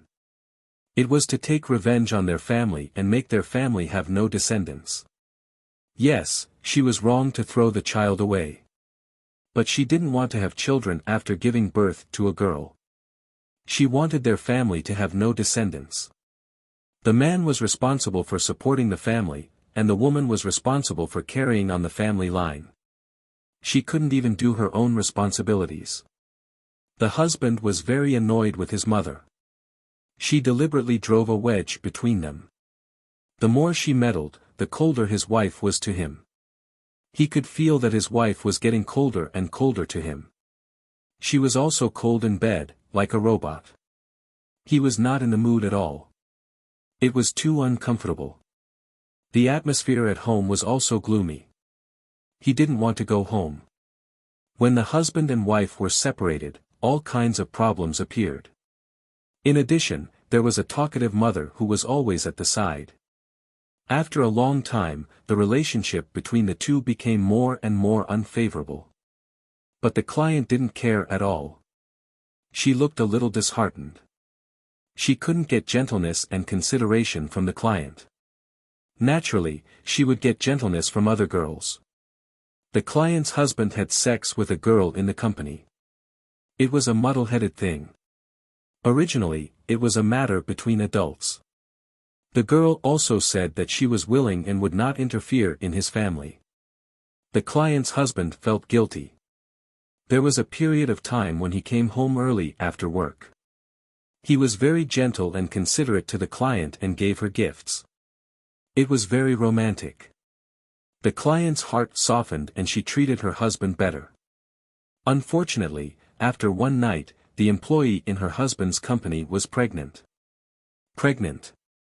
She hurriedly found Zhou Xiuping, who had a night of love with her, and asked him what to do. Zhou Xiuping's first thought was to get rid of the child in her belly. But when he thought about how he and his wife couldn't have a child for so long, he thought about it. But to have a child with this woman after just one night, this was really, but if he wanted this child, what would happen to his wife at home? Ever since that incident, their relationship as husband and wife had not been good. If this happened again, their relationship as husband and wife would be gone forever. He hesitated, wondering whether to have children or a wife. Seeing that Zhou Xiuping was so hesitant, the clerk wanted to abort the child, but Zhou Xiuping stopped him. Now that he was old, he couldn't wait to have a child.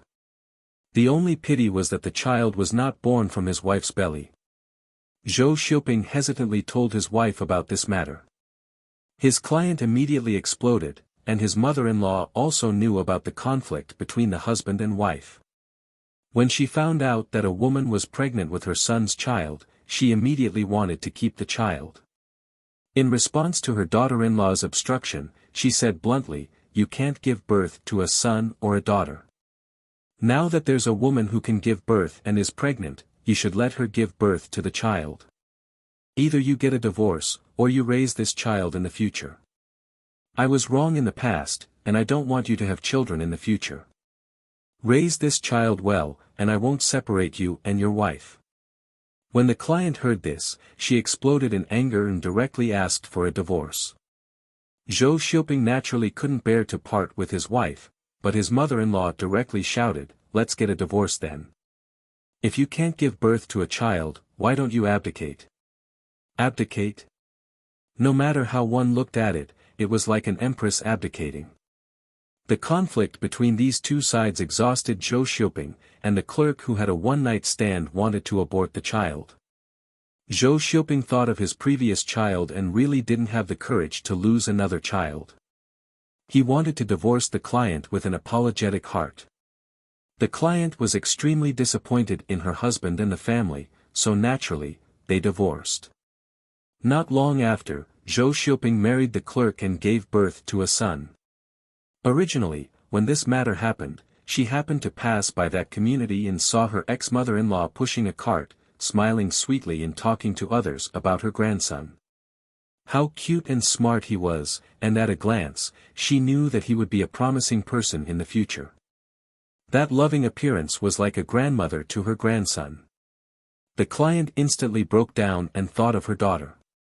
She did such a thing and didn't receive any punishment. In the end, she even got a grandson as she wished. Her daughter was nothing. Yin Ting was angry and hateful. The pain of losing her daughter was a wound that she couldn't heal in this lifetime. Her husband kept saying that he would treat her well in this lifetime. Her husband's betrayal didn't add much pain to her. Instead, she already had a premonition when her husband signed the forgiveness letter behind her back. It was just that she had a fluke mentality. The client was in incomparable pain, but they were a happy family. She suffered day and night, thinking of her daughter who she had only seen for more than 10 days. She was really unwilling, really hateful, and scratched her heart and lungs. Countless times, she wanted to pick up a knife and drag her ex-mother-in-law down with her.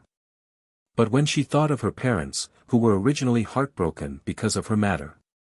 If they had to send off their child again, it would definitely be incomparably painful.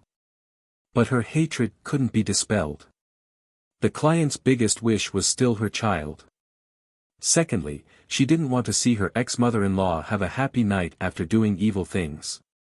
Her husband, let's not talk about it. If there was a scumbag mother, there would be a scumbag husband. That Zhou Xiuping seemed innocent and helpless, but sometimes, it was actually his mother who stood in front of him and became the bad person for him. After Ning Shu received the plot, his head hurt so much that it felt like it was going to explode.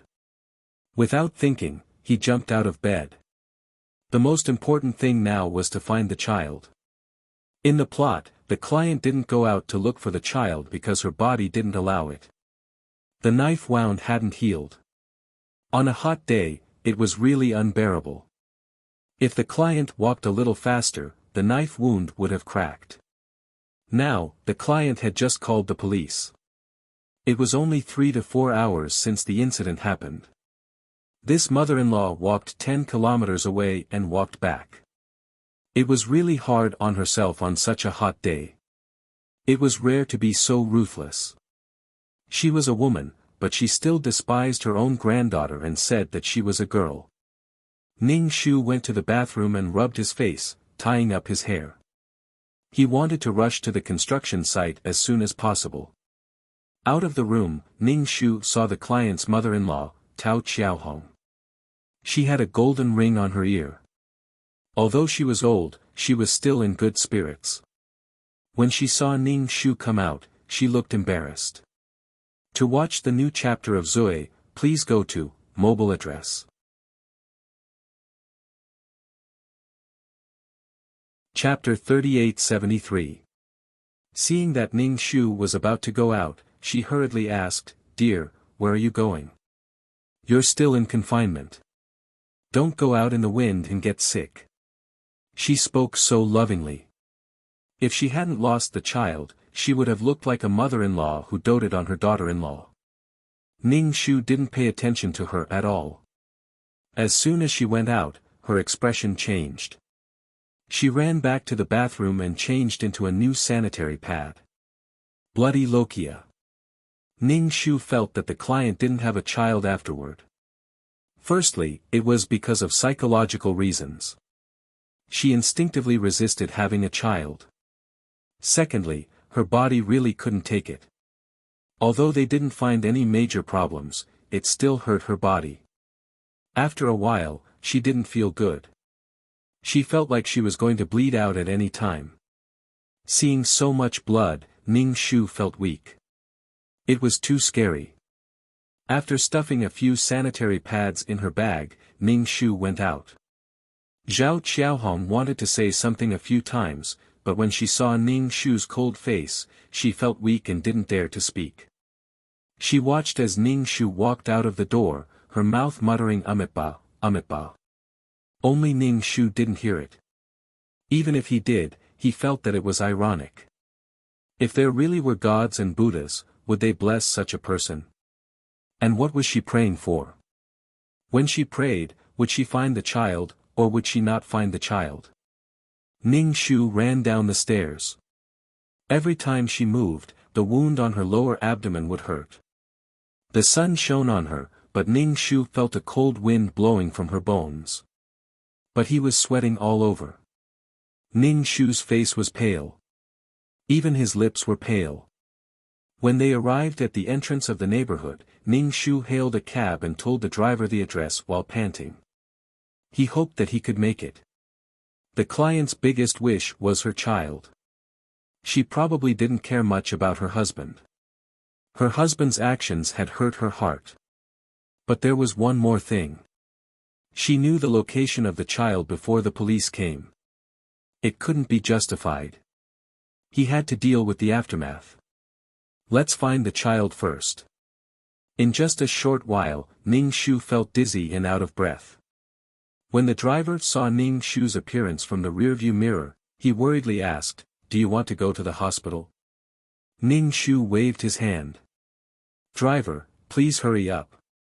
Driving for more than 10 miles was quite fast. Ning Shu hurriedly got out of the car and scanned the area with his spiritual force. He found that there were no strollers around.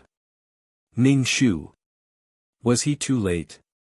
The driver stuck his head out of the car window. Ning Shu shouted, "Sister, are you still going back?"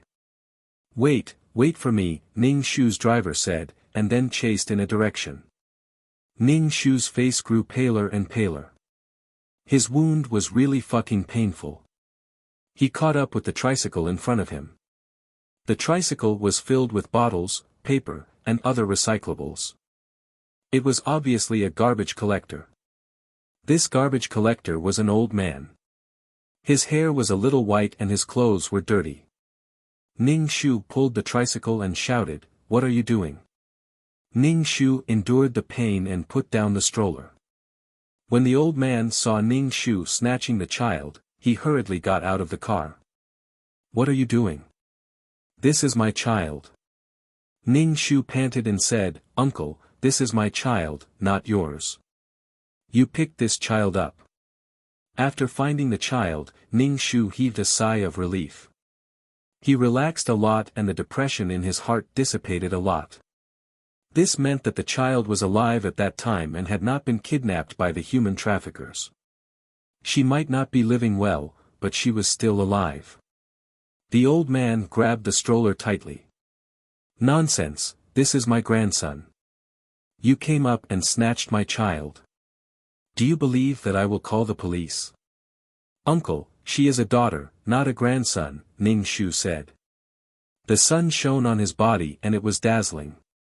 He felt like he was going to die. It was so uncomfortable. "Uncle, thank you. This is really my child." Ning Shu snatched the child and pushed the stroller away. The old man behind couldn't catch up with Ning Shu at all. Furthermore, he was on a broken tricycle and it was even harder for him to run on this uneven road. She could only watch helplessly as Ning Shu ran away with the child. Ning Shu carried the child and sat in the car. He didn't even want the stroller anymore. He said to the driver, "Brother, take me back." The driver was shocked. "Sister, where did you get this child? Where did she snatch a child from? What was wrong with this woman?" Ning Shu felt like he was going to faint at any time. It was really uncomfortable. His lower body was sticky and he could feel that the blood had already wet his pants. But he had no choice. He could only do this. He couldn't care less about this. Ning Shu looked at the child in his arms. It wasn't crying or making a fuss. Its face was red from the sun and it was still breathing. However, its body was boiling hot. It was obviously a heatstroke. Ning Shu said to the driver, "Big brother, take us to the hospital." The driver didn't say anything and drove Ning Shu to the hospital. When he got off the car, Ning Shu's butt was already dripping with blood. The driver looked at the seat and his face twisted. He couldn't bear to look at it. Ning Shu sent the child to the hospital. Because he didn't have any documents, he had to go home to get something.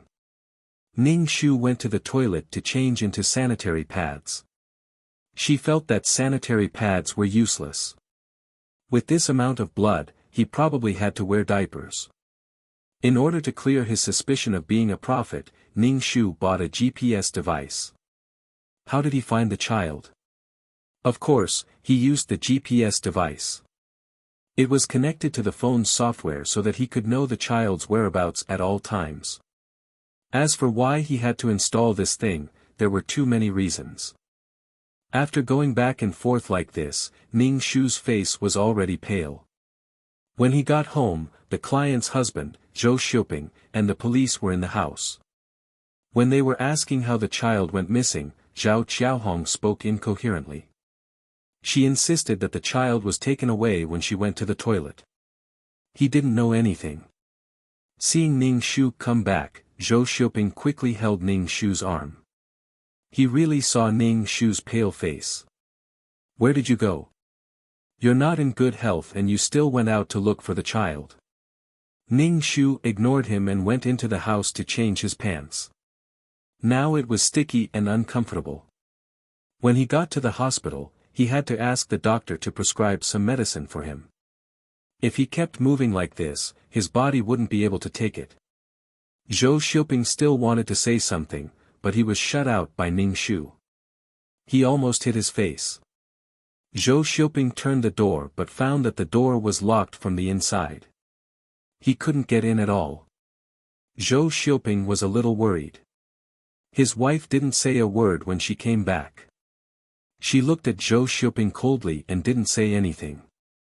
This made Zhou Xiuping feel very bad and uncomfortable. The child was missing. He was worried about the child and his wife's health.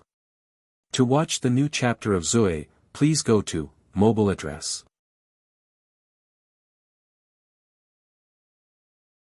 Chapter 3874. Zhao Qiaohong couldn't sit still. She regretted taking the child away. If she had known it would be so troublesome. When ordinary people saw the police, they were more or less afraid, and Zhao Qiaohong had done something wrong.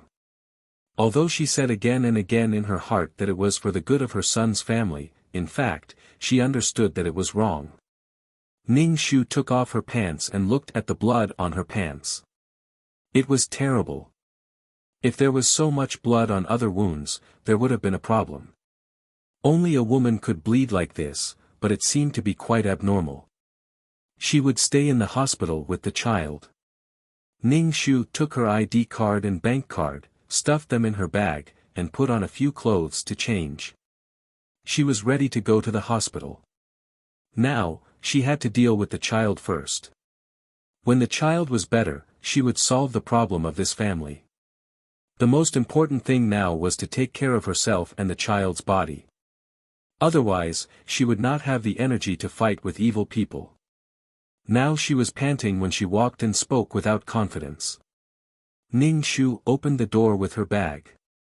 Zhou Xiuping saw this and reached out to take the bag in her hand and asked, "Where are you going?"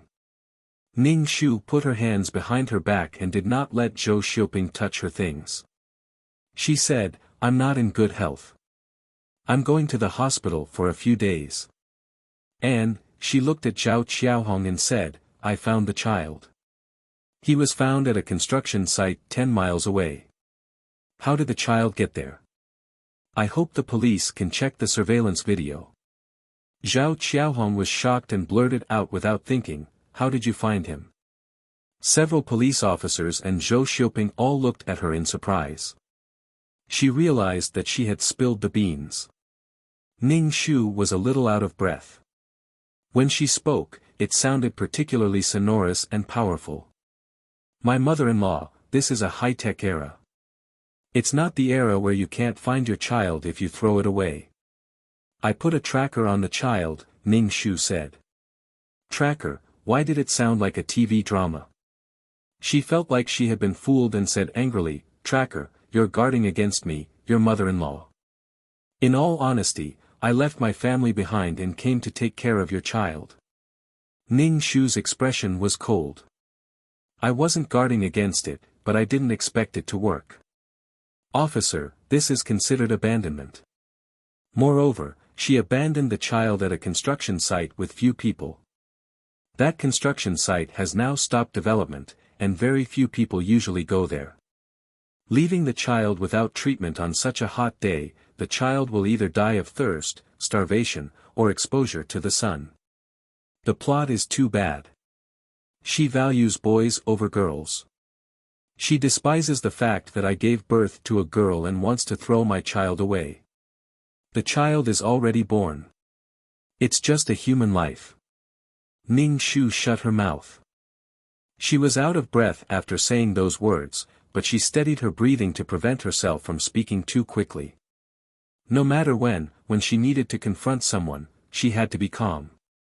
Things like holding a knife and slashing people were illegal. It was more interesting to torture them slowly. The most painful thing in life was not death, but endless pain. That was despair. The police officer was stunned by Ning Shu's words. When he came back to his senses, he nodded. Yes, if the truth is like that, then she committed the crime of abandonment. Ning Shu curled her lips and smiled. This time, there was a petition. I'll fucking kneel down for you. Zhou Xiuping had better be aware that she had to make a fuss so that everyone knew about it. In the plot, Zhou Xiuping could even be considered to have forged documents. That meant that the person who commissioned it did not care. If they did, it would be enough to make Zhou Xiuping suffer. Also, if she had an affair, the person who commissioned it would not care. However, Ning Shu felt that she was a petty person. She had to be calculative. Zhao Qiaohong relied on her old age and the petition from her family. She only lost some money and Zhao Qiaohong escaped punishment. It did not affect Zhao Qiaohong at all. In the end, she even succeeded in getting a grandson. She enjoyed her old age and was a happy old man.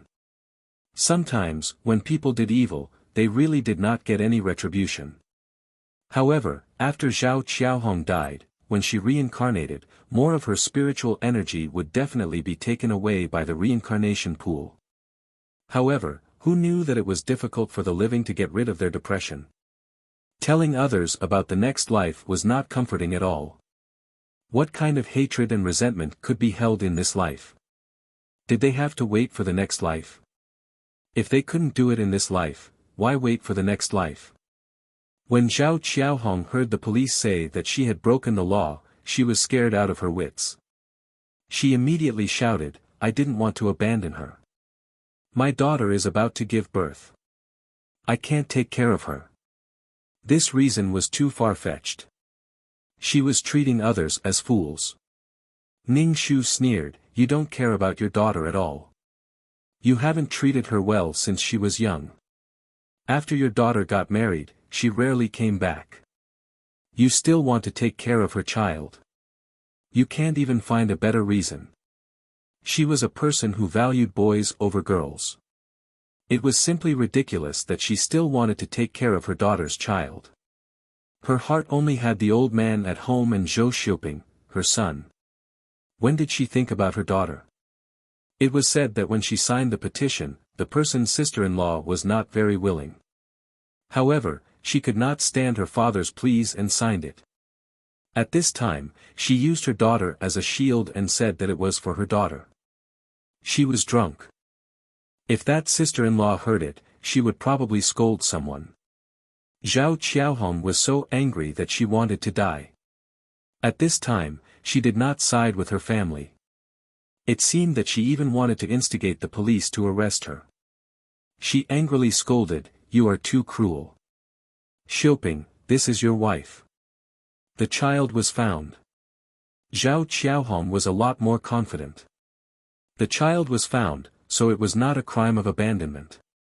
Ning Shu said calmly, "I'm heartless, but you're even more heartless. The child just had an accident and hasn't seen the world yet. If you throw her away like this and she dies, she'll definitely come looking for you as a ghost." She prayed to God and Buddha every day, but she did not even learn the way to be good. No matter what Buddha or immortal she prayed to, the basic purpose was to guide people to be good. Some people were good and did not even have a basic conscience. They had no humanity. It was probably not a child born in her belly, so she did not need to love and care. This kind of child is the most powerful when she turns into a malicious spirit. The child is not dead. If something happens to her, your heart will be gnawed day and night. You will not be able to live or die. Wasn't it superstition to scare you to death? The police did not know whether to laugh or cry. Was it really good to promote feudal superstitions in front of them? However, they did not stop Ning Shu from speaking. To be honest, if what she said was the truth, this old woman's heart was really cruel. Ordinary people could not do such a thing. To watch the new chapter of Zoe, please go to mobile address.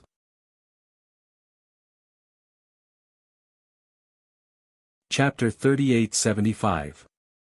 If anything happened to the child, it could be considered intentional homicide.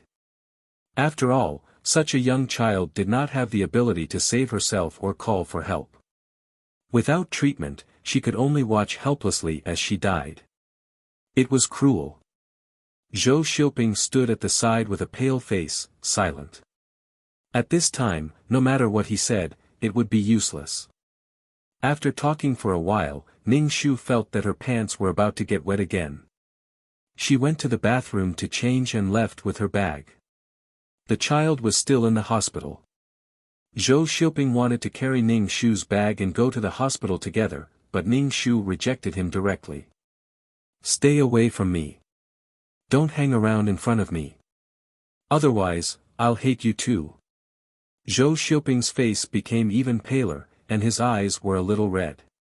It was heartbreaking to see him like this. Ning Shu had a heart of stone. Even if Zhou Xiuping cried to death in front of her, she would not bat an eyelid. She left with her bag. Zhou Xiuping watched as Ning Shu left the house and grabbed his hair in pain. The police had also checked the surveillance footage. The scene they saw was the same as what Ning Shu said. She was the one who pushed the child away, not some stranger. Zhou Xiuping looked at the surveillance footage, his hands trembling as he covered his face. He asked Zhao Qiaohong with a sobbing tone, "Why did you do this? This is your granddaughter, my child." Zhao Qiaohong was very panicked. "No, son, listen to me. I did it for your own good. She said she doesn't want to give birth anymore. It costs a lot of money to raise a girl. It's not easy for you to work." Zhou Xiuping growled in a low voice, "Why can't I even raise a child? That's my child. Even if I have to eat rice and vegetables, I will raise her into an adult. If I really can't raise her, why did I get married and have children? If it was really that difficult, he could just eat and drink his fill. Why did he have to start a family? His wife was the one he loved. Whether the child was a boy or a girl, it was the product of him and his wife. She was a life." The policeman said, "It was indeed abandoned. We need to detain him." Zhao Qiaohong was so scared that she burst into tears. She cried, "Son, save me, save me." She tugged at her son's sleeve, wanting him to save her. However, Zhou Xiuping was also very disappointed with his mother. He felt that it would be good for her to be taught a lesson. If he still treated her with respect and filial piety without any emotions, his wife would definitely be disappointed in him. Moreover, the child had been found, so it shouldn't be too serious. Zhou Xiuping did not say a word and let the police take away his panicked mother. Seeing her like this, he felt angry and pitiful. Why did he have to do such a thing? If he hadn't been meddlesome, how could there have been such a thing afterwards? Zhou Xiuping had a splitting headache. He watched from the window as his mother was escorted into the police car. She kept looking in his direction, her face full of fear and helplessness. She was stuffed into the car by the police. This was really shameful. If this matter spread to the unit, he didn't know what kind of eyes his colleagues would use to look at him. What era was it now? There was still a female infanticide, and it happened in his own home. It was too shameful. Zhou Xiuping called Ning Shu. He wanted to know which hospital the mother and daughter were in so that he could take care of them. The child was lost. He couldn't be at ease without seeing the child with his own eyes. His wife was still in confinement. Her face was very pale. There seemed to be something wrong with the child. Zhou Xiuping was burning with anxiety. He wanted to fly to the hospital.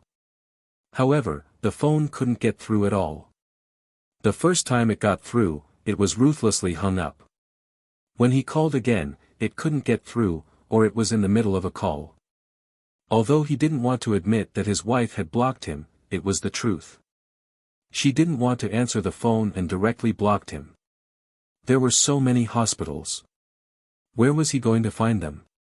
He was angry with his wife. There was no way, although Zhao Qiaohong was his mother. Before the child was born, the family was harmonious. His mother didn't look like someone who would throw away the child. His wife was also a gentle person. Now both of them had taken a big turn. Zhou Xiuping, who was in the middle, was very uncomfortable. Zhou Xiuping's message to Ning Shu was like a stone thrown into the sea. There was no reply. Zhou Xiuping had no choice but to ask the hospitals one by one. It wasn't that the overbearing CEO with a net worth of hundreds of billions had his secretary to help him. Ordinary people like Zhou Xiuping could only look for them himself. Ning Shu went to the hospital and looked after the child. With the doctor's treatment, the child's condition was much better, but she still didn't wake up. Ning Shu asked the doctor to prescribe some medicine for her. Her lochia was too serious. It was so serious that she was going to have a hemorrhage. She planned to stay in the hospital for 10 days to half a month. As for the money, she had it in her bank card. In order to avoid Zhou Xiuping reporting the loss of her bank card, she couldn't withdraw money. Ning Shu simply took out a lot of money and kept it with her until her body got better. She didn't want to save money for her family. Saving money was also saving money for her future woman. She should use it. Otherwise, when she left, she wouldn't have a good body. She would save money for them, but she would have nothing. Glancing at the message on the phone, Ning Shu casually threw the phone on the bed and picked up the child to feed her. Ning Shu, I'm so tired. I'll leave as soon as it's over. Breastfeeding will take several months. Moreover, it's full of milk. It's so damn shameful. Ning Shu went straight to the hospital for her postnatal confinement. She managed to regain consciousness. A few days later, Zhou Xiuping also came looking for her. He looked exhausted and was covered in dirt. Zhou Xiuping must have been very tired after running around for a few days. When he saw Ning Shu and her mother, he breathed a sigh of relief and said, "Why didn't you give me a message? I was very worried." He wanted to hold the child. Ning Shu took the lead and held the child, leaving Zhou Xiuping empty. He took back his hand and didn't dare to be angry. He said, "I asked for leave from the company to take care of you." Ning Shu rolled her eyes. "Don't. You go to work. We'll feel better without you around. You're just making things difficult for me. When I see you, I think of your cold-hearted mother." I said, "Don't jump around in front of me. I'm unhappy when I see you. It affects my mood. If I'm in a bad mood, I might take the child to another hospital." After a few days of nutrition injections, Ning Shu's complexion was much better than before. She didn't pant when she spoke and ate well. Although the nutrition injections were a bit expensive, it was worth it. Zhou Xiuping thought that she was still angry, so he didn't go against her. He said, "Mother has been detained." "Oh, is that so? That's normal. If every old woman did this, the society would be in chaos. There would be no ethics and morality. How can we build a harmonious society?" Especially Zhao Qiaohong's abandonment of the child was out of individualism and extreme selfishness. She was so old. It was fine if she wasn't loving, but she could still do such a thing. It was really intoxicating. To watch the new chapter of Zoe, please go to mobile address.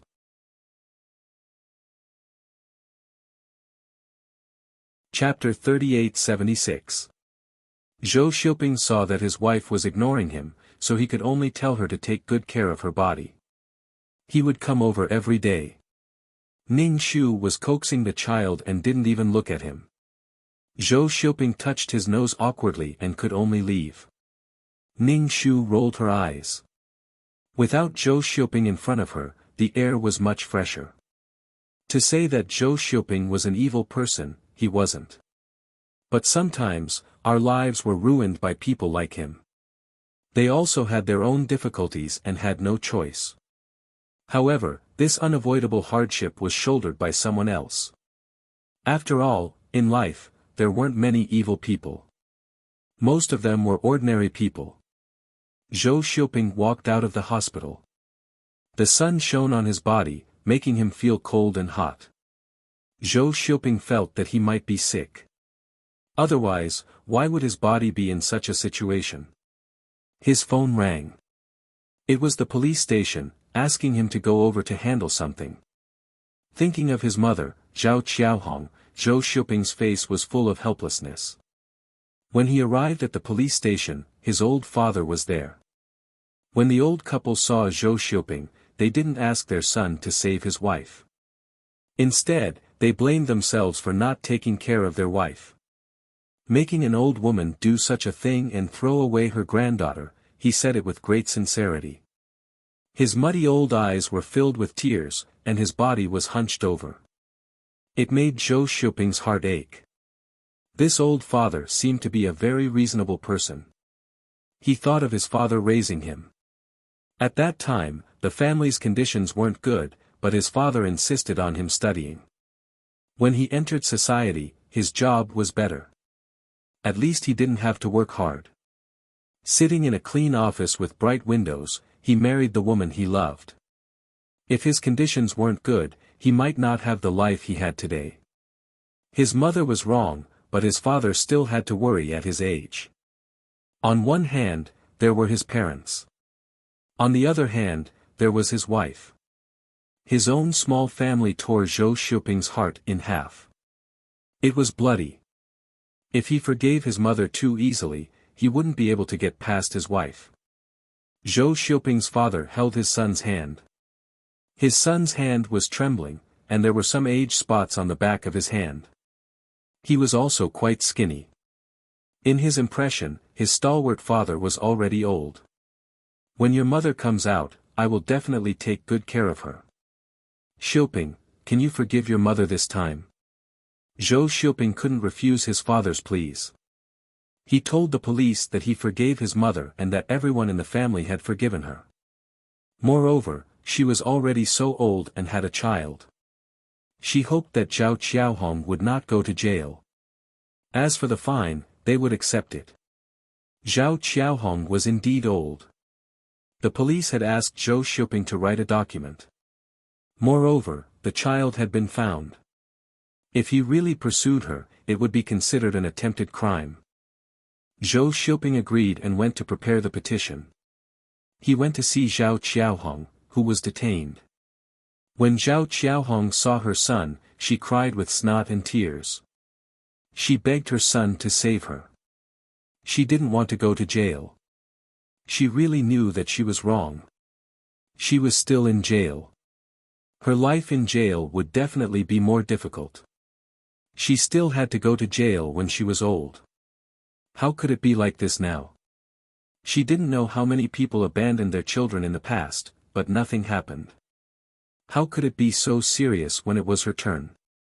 It must be that her daughter-in-law Yin Ting was unwilling to forgive her.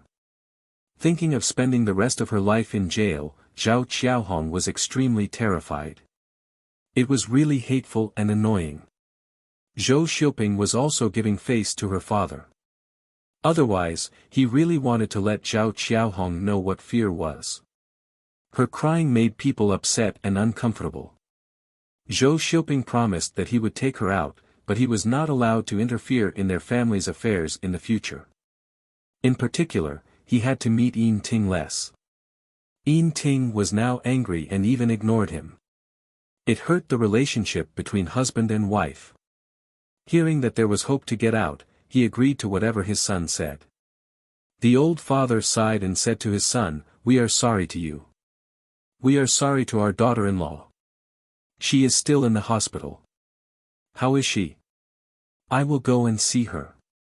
Thinking of his wife's attitude now, Zhou Xiuping felt that their family should not provoke her. He refused his old father's visit and said, "Let's talk about it later. Let her take good care of her body." His old father sighed and moaned, feeling resentful toward his wife for failing to live up to his expectations. Zhou Xiuping took the petition everywhere to find people to sign. Generally, he found relatives and neighbors with whom he had a good relationship. Some people signed because of their feelings. However, there were some people who had signed the papers, but they still wanted to ridicule Zhou Xiuping. Zhou Xiuping's mother was in the wrong. No matter what, that child was still her granddaughter. What could Zhou Xiuping do? He could only nod and listen. Besides that, what could he say? Could he defend his mother? No, this was the truth. There were already many signatures on the petition. In fact, these signatures were all miscellaneous people. The most important thing was the signature of the person involved. This was a signature with weight. With his wife's signature, this petition had weight and value. Zhou Xiuping held the petition and paced around the door of the ward. He did not dare to go in because he could not open his mouth. He mentally prepared himself countless times before he pushed the door and went in. Ning Shu continued to ignore him. She already knew that he was loitering around the door for something. It was nothing more than the petition. He even knew how to be embarrassed. Zhou Xiuping was not a bad person. He also had a conscience and a sense of shame. It was especially painful to be caught in the middle. However, it was not her. What did it have to do with her? Was the person who entrusted it not painful? Zhou Xiuping looked at the child. Seeing that the child was white and tender and sleeping soundly, his face relaxed a little. During this period of time, he had been tense. He had to go to work and worry about Zhao Qiaohong. This was his daughter. His daughter that he had lost and found again. Ning Shu looked at him like a loving father and asked indifferently, "What's the matter? If there's nothing, you can leave. You're not in a good mood." Zhou Xiuping looked away from his daughter and looked at Ning Shu. He said, "I came to look for you this time because I have something to discuss with you." Ning Shu raised his eyebrows and said, "Oh." He asked casually, "What is it?" Zhou Xiuping took out the petition from his document bag. He hesitated for a moment and handed it to Ning Shu. "Can you sign on it?" Ning Shu took the document and looked at it. He threw the paper away expressionlessly. "What the hell are you showing me?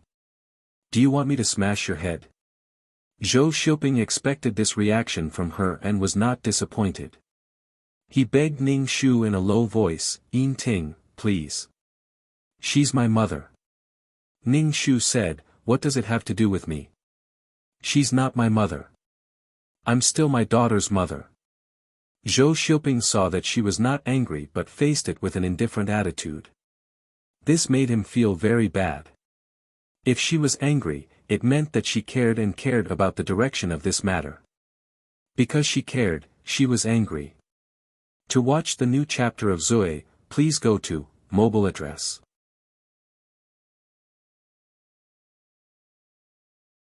Chapter 3877. But her attitude was nonchalant and cold. She wasn't even angry. That was the worst thing. She probably already had a plan for the worst.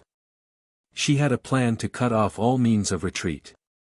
Zhou Xiuping was panicking. He knew that he might face his wife's fierce opposition, but he didn't want to face such a calm and oppressive situation. He didn't even have time to think. He knelt down with a thud. The people passing by couldn't help but look inside and block the door. Ning Shu was still expressionless. "What are you doing? You're threatening me with kneeling down." It was said that men had gold under their knees. But in Ning Shu's plot, the thing he did the most was kneel down in front of Yin Ting. He rarely even knelt down to his parents, but in front of Yin Ting, he knelt down without a word. It was probably because of this that his client didn't divorce him. In her most painful times, he was gentle and considerate. Zhou Xiuping felt that everything he did was wrong. In her eyes, he was a person with bad intentions. Some people who were watching the show at the door were still saying, "Sister, a man is kneeling down in front of you. What's the big deal?" Some people even said that kneeling down in front of so many people was a big crime. "Sister, don't forgive him. Don't forgive him so easily." In short, it was noisy as if they were watching a show. Ning Shu flipped her hair and said, "Actually, it's not a big deal. It's just that my husband's mother values boys more than girls. I gave birth to a daughter, but she abandoned the child behind my back. Although the child was found, she still committed the crime of abandonment. Now, my husband is begging me to sign the petition to reduce my mother-in-law's crime. Let's see if you can still kneel down." The people around, why did it feel like there was too much information? It was hard to take in. Those who understood were surprised. They looked at Zhou Xiuping, who was kneeling on the ground, and didn't sympathize with him. Some people even said, "Sister, I support you. Don't sign the petition. How ruthless is she to abandon her child?" Zhou Xiuping didn't expect his wife to say this in front of so many people. Now, he didn't know whether to kneel or get up. His knees felt as if there were many steel needles pricking them. It was very uncomfortable.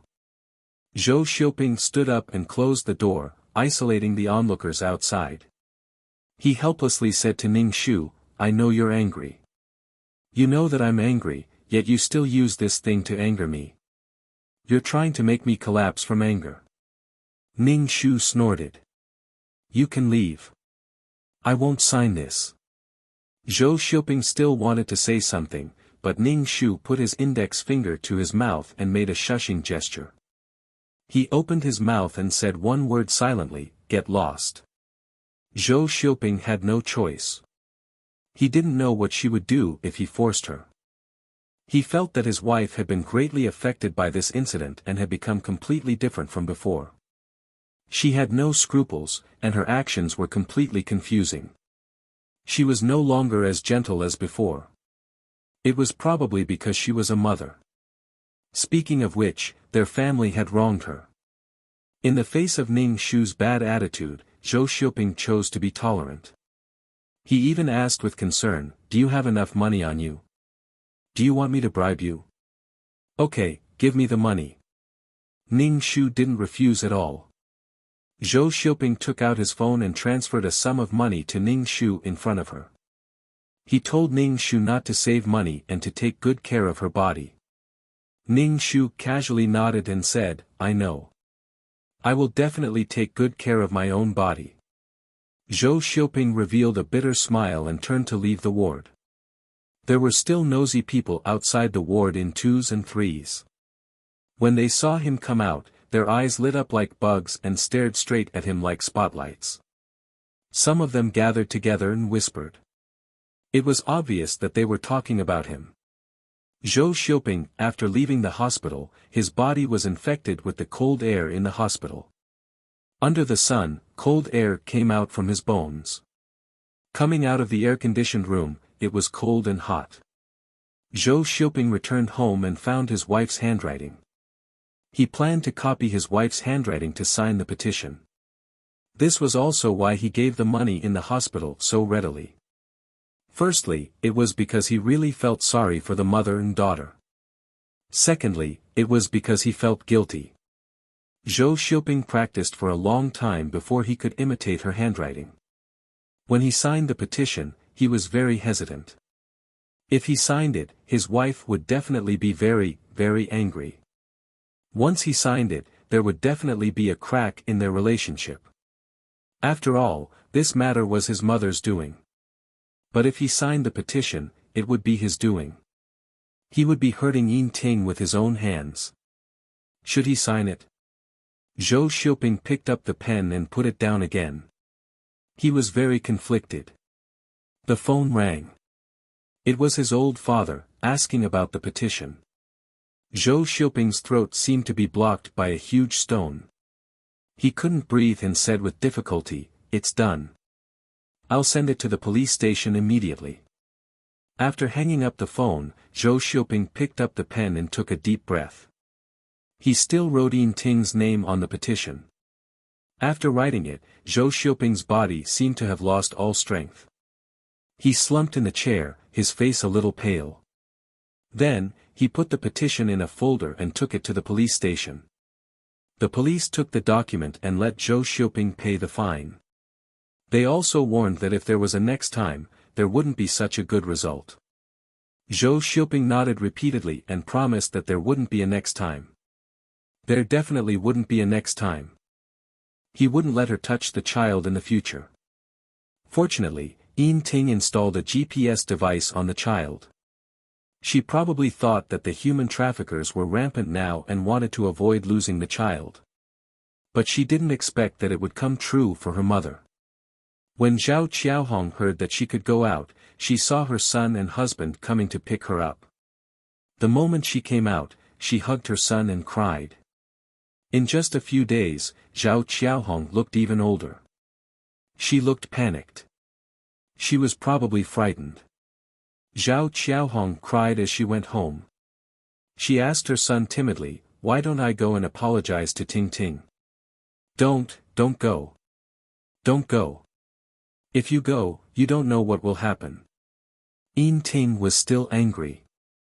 Even if you go and apologize, it would be useless. Moreover, she didn't even sign the petition. If she knew about it, she would definitely explode. It was better to take it slow and wait for time to pass. Zhou Xiuping had a headache. "Don't bother about our matters in the future. Whether it's a girl or a boy, they are all my children. You seem to be doing it out of kindness. You suffered, the child also suffered. Why do you have to do it?" Zhao Qiaohong was a little unconvinced, but her husband grabbed her and warned her not to say anything. To watch the new chapter of Zoe, please go to mobile address.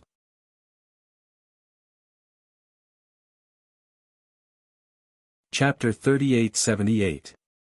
After leaving her son's house, Zhao Qiaohong complained tearfully to her husband, "I raised him until he was so big.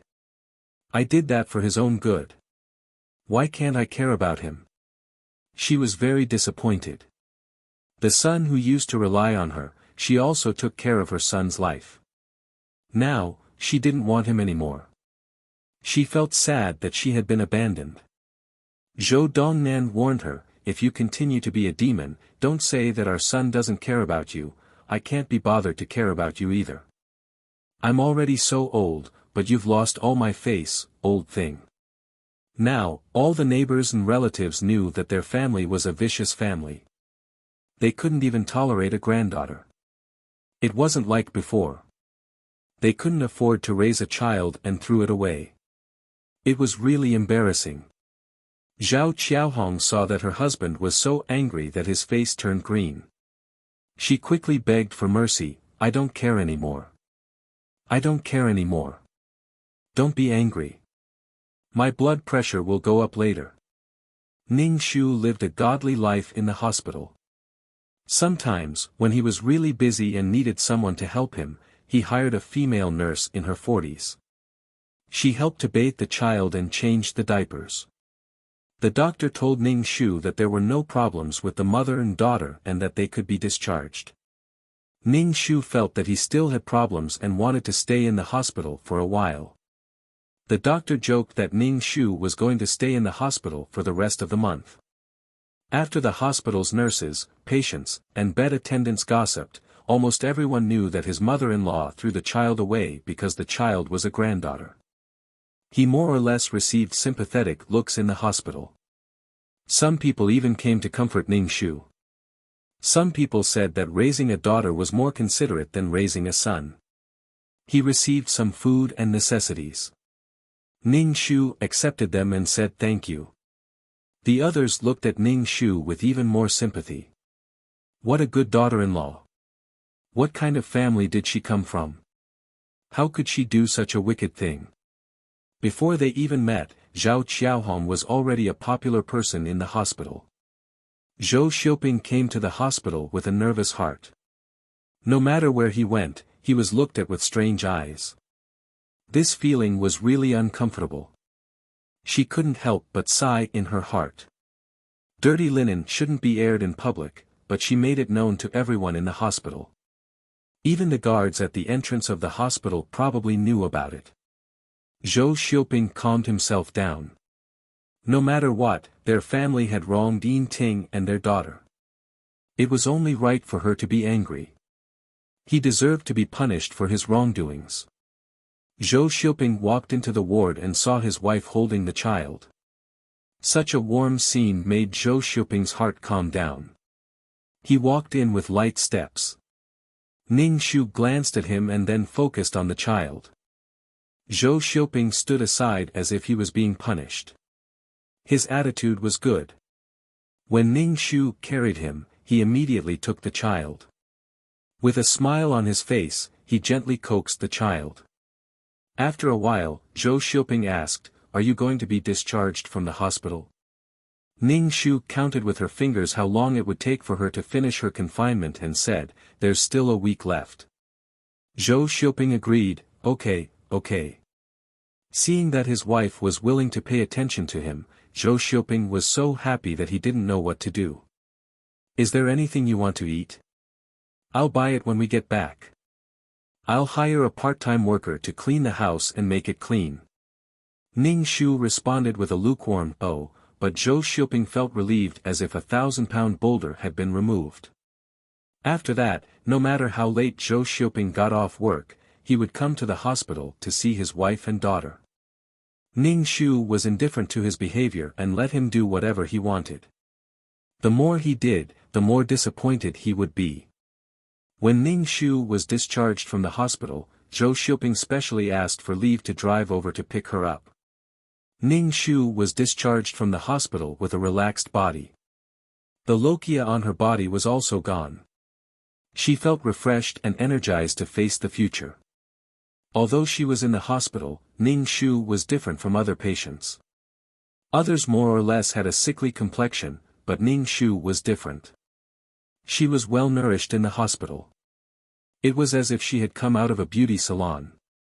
When Zhou Xiuping saw his wife like this, he felt that she had probably thought it through and wouldn't dwell on such things. Even if he said it out loud, his wife might be angry, but it would pass. When they returned home, the house was filled with the fragrance of food and the table was full of food. Zhou Dongnan, who was sitting on the sofa, saw his daughter-in-law and stood up. "You're back." Zhao Qiaohong came out of the kitchen with a plate and placed it on the table. She nervously wiped her hands on her apron and carefully called out, "Ting Ting." Ning Shu was expressionless. "Why are you here? Shouldn't you be in the detention center? Shouldn't people who committed crimes be punished?" Zhao Qiaohong quickly said, "Ting Ting, don't be angry. Your father-in-law and I will leave soon. We just came to make something for you so that you don't have to cook when you're discharged." Ning Shu said, "You're asking why you're here and not in the detention center?"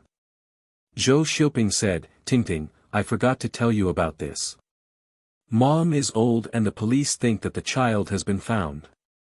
Ning Shu narrowed her eyes and suddenly remembered. "It's that petition, right? I didn't sign it. I'm the party involved. How could she let me out?" Zhou Xiuping opened his mouth. I signed it for you." Ning Shu, "Oh, haha." During the divorce, the chances of fighting for the child were greater. There was a grandmother who threw away the child and a father who forged documents. Of course, there was also the father who had an affair. If there were no accidents, the child would definitely be with her. Of course, the divorce also needed the help of the client's family. After the client got divorced, Zhao Qiaohong told the public that Yin Ting, the daughter-in-law, couldn't have children, so they got divorced. What they did was completely glossed over, causing the client's parents to think that the divorce was because of their daughter. Even if the child was lost, the client didn't tell her family the reason for Ji Yi's disappearance. She only said that the child was lost and the child was missing. The client's parents had no choice but to ask their daughter and son-in-law to work harder and see if they could have children. Even if they found out the truth about the child's disappearance and made a fuss, it was over. What else could they do? Ask their son-in-law and daughter to divorce? The daughter was old and the son-in-law had always cared for her. Zhou Xiuping looked at Ning Shu nervously. He was afraid that this was the calm before the storm and that there would be a storm soon. Ning Shu, of course, wanted to make a fuss. He was furious and shouted with a ferocious expression, "Divorce, divorce, you're a family of liars. One of you threw away the child and the other signed the petition behind my back. You're all evil. Divorce." Zhou Xiuping's eyes were red and seemed to be tearing up. He knelt in front of Ning Shu. "I'm sorry, it's all my fault. Please don't divorce, okay? What a chicken." To watch the new chapter of Zoe, please go to mobile address.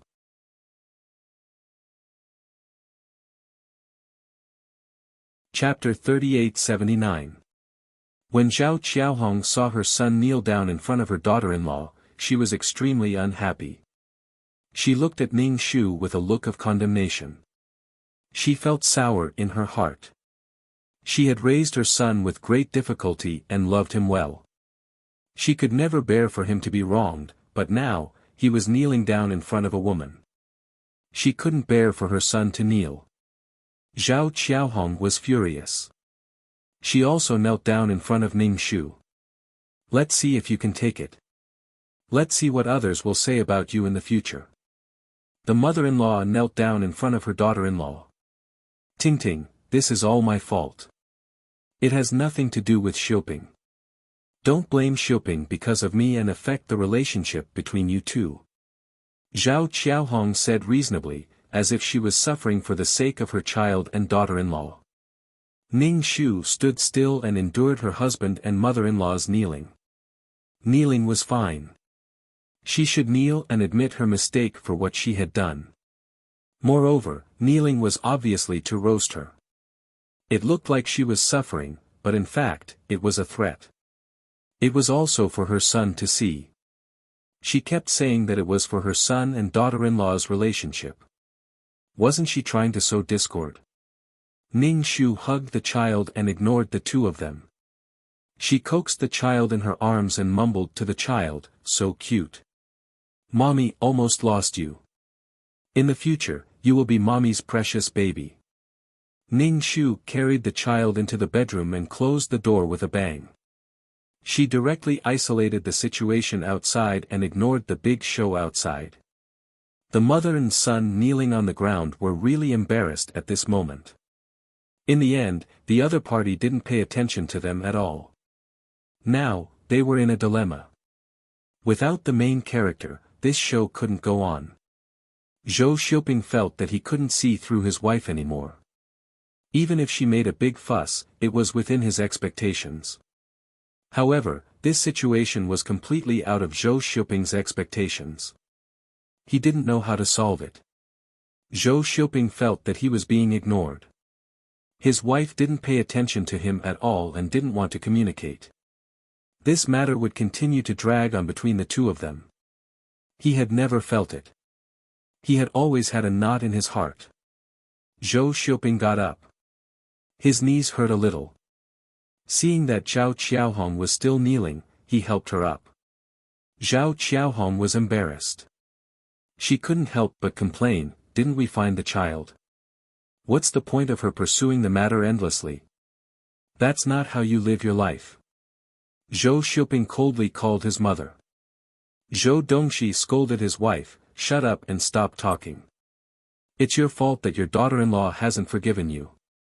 Who are you to criticize your daughter-in-law?"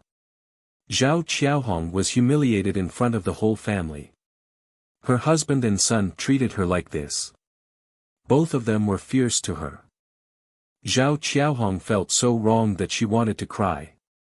"I've worked so hard for this family for so many years. I've worked so hard for you too. I've taken care of all your needs. Now I'm just hot-headed and did something. I'm a big bad person. Both of you are giving me a hard time. Zhao Qiaohong's voice was very loud. From time to time, she would look at the closed bedroom door from the corner of her eyes. Ning Shu heard these words in the bedroom. He rolled his eyes and ignored the situation outside. As long as they didn't live in harmony and happiness, it was fine. As for how they quarreled, Ning Shu would treat it as a show. If someone was willing to put on a show for her, she would be happy to support them. Zhou Xiuping didn't say a word. His expression was very ugly. Seeing his son's situation, Zhou Dongxi dragged his wife away. At this time, the husband and wife's matter should be solved by themselves. Moreover, with Zhao Qiaohong, the culprit, here, things would only become worse. Zhao Qiaohong should be secretly happy that she could come out. At this time, if she still wanted to be caught in the middle, it would only make her son fly into a rage. If she didn't want to lose her son, it was best not to provoke him. Moreover, her daughter-in-law probably wanted to kill her in her heart. If she still jumped up and down and made her crazy, she would be the unlucky one. Speaking of which, this old woman had suffered for most of her life. She probably felt that the bitter days were over and she had a daughter-in-law again. She felt that she could find some sense of superiority from her daughter-in-law. Usually, Zhou Dongxi rarely cared about the family's matters. When he had nothing to do, he would find his old friend to drink tea and play chess. If the old woman was willing to worry about something, he would let her worry about it. He didn't expect that his inaction would cause such a big trouble. Zhou Dongxi frowned a little irritably. He felt that this matter wouldn't be over so easily. He didn't know what would happen next. It was all this old woman's fault. She ate too much and couldn't enjoy herself when she was old. She didn't want to take care of the child, so she threw the child away. Her son and daughter-in-law didn't insist that she take care of their child. How much did it cost to raise a daughter? Zhou Dongxi thought about it and felt that his blood pressure was going to rise.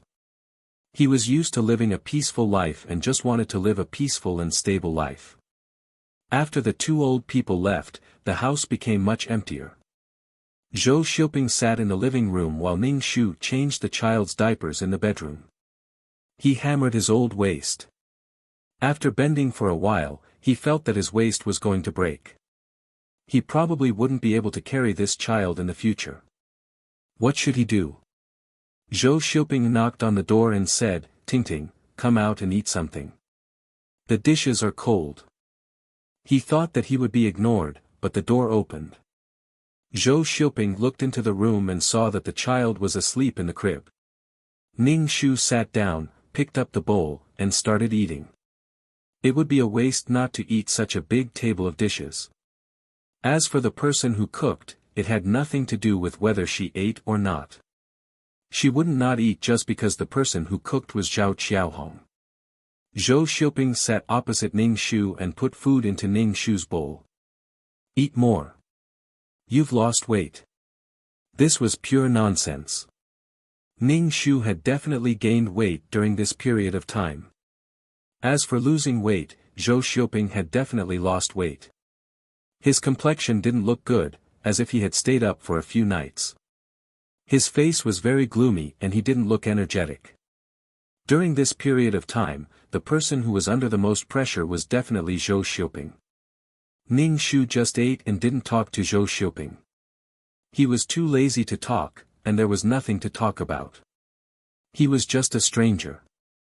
However, Zhou Xiuping felt that his wife was probably going to carry out the silent treatment until the end. This was really not conducive to solving things. Some things were piled up, and if they weren't solved, they wouldn't be over.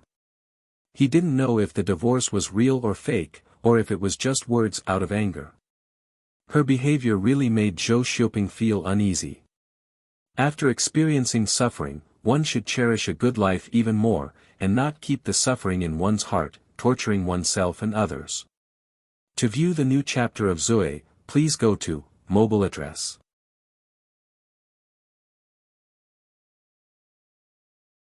Chapter 3880. It was precisely because of suffering that happiness was so precious. His wife had been obsessed with this matter, which was not a good thing for herself or for the family. It made the family shrouded in gloom. Ting-ting. Zhou Xiuping's expression was bitter and hateful. Ning Shu immediately interrupted him. I just want to eat. Don't affect my appetite. I don't want to talk about things at the dinner table. Zhou Xiuping could not continue. He could only eat with Ning Shu. He kept putting food into her bowl, which made Ning Shu angry. What's wrong with you? It's not like I can't take food. You keep putting food into my bowl. I keep eating what you put in my bowl. I can't even eat what I want to eat. Zhou Xiuping, what do you want me to do? Sigh. What could he do? He could only nod and say yes. He wanted her to vent. If she was not so angry, it would be easier to talk. After that, Zhou Xiuping went to talk to Ning Shu again and again. Ning Shu did not pay much attention to him. He was either coaxing the child or bathing the child. After folding the baby's clothes, he could not find a suitable time to talk to her. Ning Shu was annoyed to see him hovering in front of her. Don't hover in front of me. After such a big thing happened, you still don't allow me to be a little emotional. Go away. Zhou Xiuping revealed a smile. It was a smile of relief. Yes, you should be angry. You should vent your anger on me. You should. Ning Shu snorted. She was still cold and indifferent. Zhou Xiuping thought this matter was over. He went to work diligently every day. After work, he came home early to help with the housework. Whether it was changing diapers or bathing the child, he was very nimble. He could be considered a diligent man. However, when Zhou Xiuping wanted to be intimate, he was heartlessly rejected by Ning Shu with an extremely cold attitude. Not in the mood. Zhou Xiuping naturally wouldn't force his wife. What could he do? He could only hold it in. He looked very pitiful. Of course, Ning Shu also had a reason to refuse. Your mother came again today and asked me when I was going to have another child. She gave me an old hen, saying that it's good for my health. She asked me to have another child. Zhao Qiaohong probably had a busy life. She liked to worry about her family and home. Even if she risked being hated by others, she still had to worry. Although the child had been found, she still despised the fact that the child was a girl. If she despised the child, so be it. It wasn't a big deal, but now she had to give birth to another child. To be honest, this mother-in-law was really annoying. Zhou Xiuping's face turned ugly. He couldn't defend his mother. They couldn't be intimate. It was Ning Shu's fault. However, with these words, Zhou Xiuping was short of breath. No matter what Zhao Qiaohong did, Zhou Xiuping had to bear all the responsibility. You are her son. Zhou Xiuping had a big headache. He really couldn't understand. He felt that his mother was trying to break up this family. His wife was still angry, and she was fanning the flames. She was trying to burn him to death. Zhou Xiuping had always been submissive. He was considerate of his wife and child. Although it was right, he still had to face difficulties and cold faces. There were also people who were dragging him down. It was inevitable that he would be angry. He felt tired and that it wasn't worth it. Zhou Xiuping directly got up from the bed, put on his clothes and went out. As for why he went out in the middle of the night, who cares? He probably went to his parents' house. Ning Shu was very happy. Such a big bed was occupied by her alone. It was strange that such a man was sleeping next to her. As for what he wanted to say to his parents and make a fuss about it, who cared? Zhou Xiuping came to his father's house in the middle of the night. He only had one sentence to say to his old father. Dad, look after your wife. She will only be satisfied when my family is broken up. Didn't you say that you don't care about Yin Ting's matter? Why did she go to Yin Ting's ear and say something about having another child? The child is only 1 month old now. We can't take care of him. Every night, we take turns to take care of him. We are so tired. If we have another child, we will be exhausted. Zhao Qiaohong was originally happy that her son was back. Usually, there was only her and her husband at home. It was inevitable that she would feel lonely. Sometimes, when she talked to her husband, he would ignore her or go out to play with other old men. Since this happened, she was like a sinner. The most she heard every day was their scolding. Today, her son came to her house in the middle of the night to scold her. Zhao Qiaohong was a bit desperate. She sneered and said, "If you have anything to say, say it now. I will listen to it. Otherwise, you will nag me every day. Everything I do is wrong. I just dislike her because she is a girl. What's wrong? I just don't like her. I will never like her in this life." Zhou Xiuping was speechless. Such a straightforward attitude made Zhou Xiuping speechless. I just want her to have another son to carry on the Zhou family's ancestral line. What's wrong with that? There are 3 ways to be unfilial. Having no descendants is the worst. A girl is not a descendant. If a woman doesn't have a son, what will she do when she is old? She will be laughed at and bullied by others. She won't even have a family member. Zhao Qiaohong said more and more confidently, as if she was venting the grievances in her heart. Zhou Xiuping was completely speechless. He couldn't even refute. It could only be said that their views were different. When they communicated, no one could convince the other. His mother's thinking was probably still in the farming era. When there was no mechanization, many people were needed to do things. Men were strong and had more responsibilities. Coupled with the long-standing bad habits, she naturally favored men. But now it was an era of intelligence. There was no requirement for strength.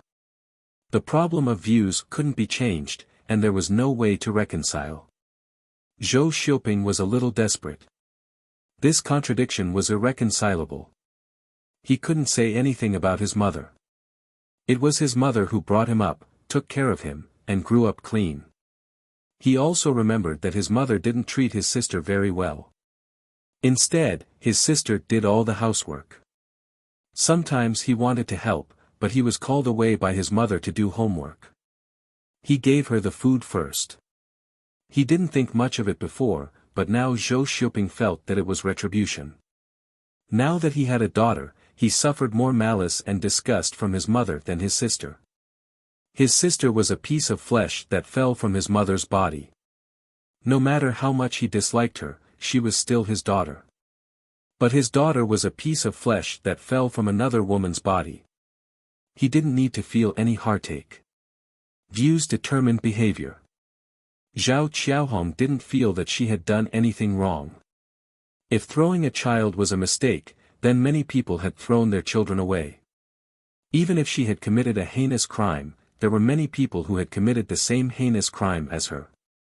To view the new chapter of Zui, please go to mobile address.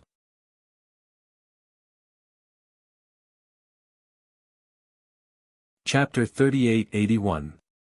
Zhou Xiuping left his parents' house in a daze. He didn't understand how his good life had become so unrecognizable. He had a loving wife, his children, and a complete family. It was only because a daughter was a daughter and not a grandson. If it was a grandson, this wouldn't have happened to this family. Such a sharp conflict. Zhou Xiuping didn't resent the fact that it was a daughter and not a son because he knew that it was all because of him. It was a matter of probability, and his daughter was innocent. The gender wasn't something she could choose. It was just that he was really crying. He was too tired. Zhou Xiuping felt like there was a mountain pressing down on him, making him unable to move and unable to struggle. The pressure was huge. Back home, Zhou Xiuping took off his clothes and shoes, hugged his wife, and sobbed. Ning Shu was expressionless. Zhou Xiuping was a person who knelt down at the slightest thing and cried while hugging others. He looked so fragile that it was easy to arouse sympathy in people's hearts. An indomitable man was now so fragile. Ordinary women's hearts were full of maternal instinct. If there was another woman who loved him, wouldn't her heart ache to death? The client was in so much pain in this family. After persevering for so many years, she still wanted to have another child with him. It was nothing more than that her heart softened in front of this man. Ning Shu said, "Go wash your face. You've made me dirty from crying. I still have to wash. Now that the child has finally fallen asleep and I can take a nap, you're tormenting me again." Sorry, there was no warmth, only ruthless reality. Zhou Xiuping wiped the tears on his face and let go of Ning Shu.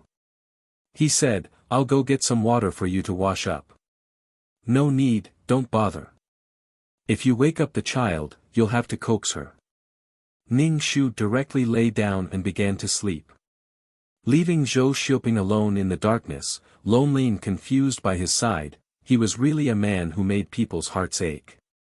Ning Shu always felt that the way Zhou Xiuping treated his wife was like how he treated his mother. Whenever she had nothing to do, she would cry. Her crying made people's hearts ache, and it stimulated a woman's maternal instincts. No matter what, women actually liked this kind of stuff. Of course, people like Ning Shu, who didn't have empathy and sympathy, couldn't give Zhou Xiuping the attitude he wanted. The days passed in such a lukewarm manner, like a pool of stagnant water, without the slightest wrinkle or ripple. Zhou Xiuping's heart was oppressed. However, Zhou Xiuping was unwilling to break the peace before him. He would rather maintain this lifeless peace. If he wanted to break this peace, he would have to face a storm. Zhou Xiuping chose to refuse. Zhao Qiaohong occasionally came to the door with something. When Ning Shu saw that it was her outside, he didn't open the door and let her knock on the door. When neighbors passed by, Zhao Qiaohong would say that every time she came to see her daughter-in-law, he didn't even open the door for her. He despised her for being old, crying, and dirty. At this time, Ning Shu would open the door and poke his head out and say, "Grandma, you came to the door with something because you want to steal the child. You want to throw my child away. Last time, you were lucky to find her. If there's a next time, I don't know if you can find her again. Grandma, please do a good deed and give this child a place to stay. We don't want you to take care of the child, and we don't want you to pay for the child. Don't throw her away." In front of many people, Ning Shu begged Zhao Qiaohong with a pitiful expression.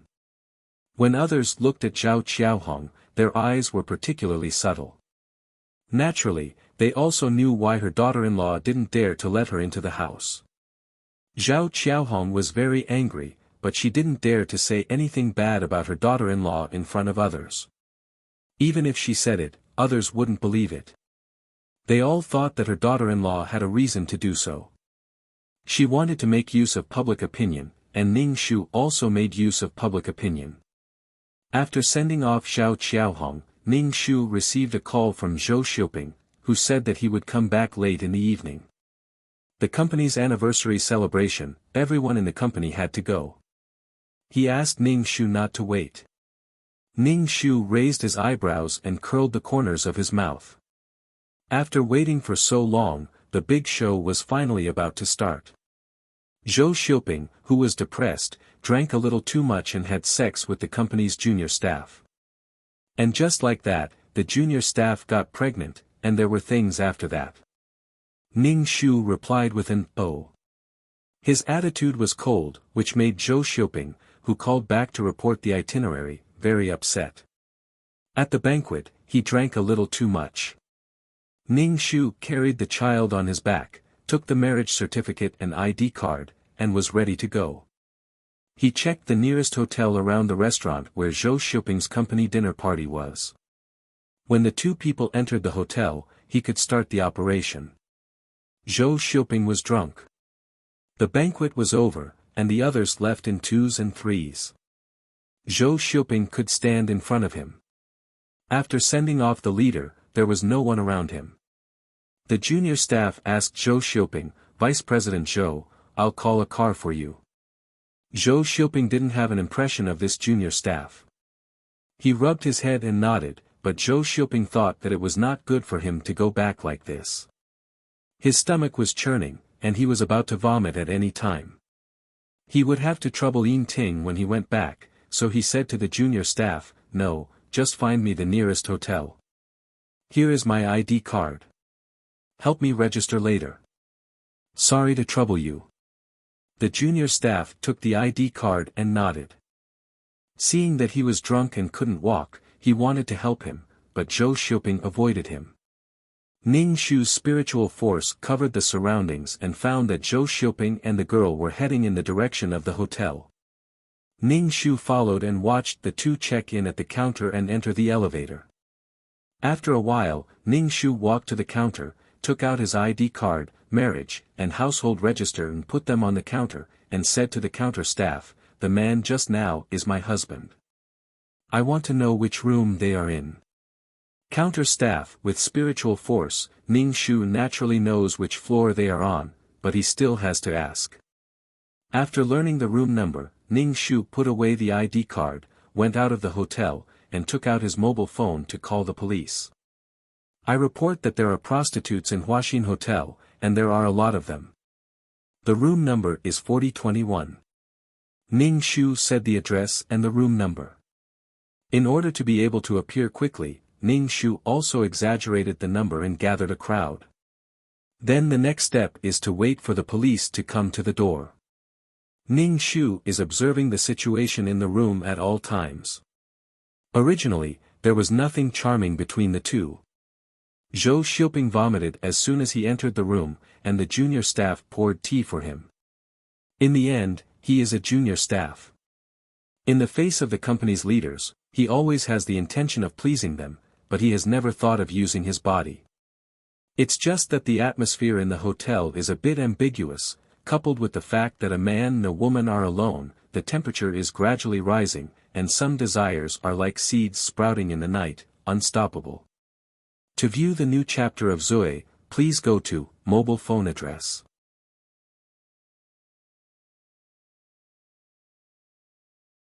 Chapter 3882. Ning Shu waited in the hotel's dimension. He stood in an inconspicuous corner and stared at the hotel's door. Soon, the police came over. They were quite fast. Probably because Ning Shu said there were many people, there were several police officers. Ning Shu, she didn't make a false police report. After all, there was indeed a man and a woman having sex in the room. When the police came to do something, the hotel naturally didn't dare to stop them. They quickly brought them to the room. They swiped the door card and the door opened with a beep. The light in the room was dim. Only the sound of a man and a woman panting could be heard.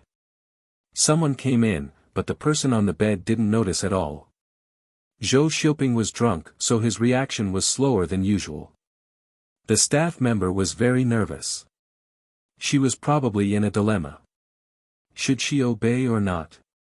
When the police and the hotel staff entered the room, they saw two naked bodies entangled together. It was very eye-catching. Although there was only a man and a woman, it was indeed as reported. They were selling sex and whoring.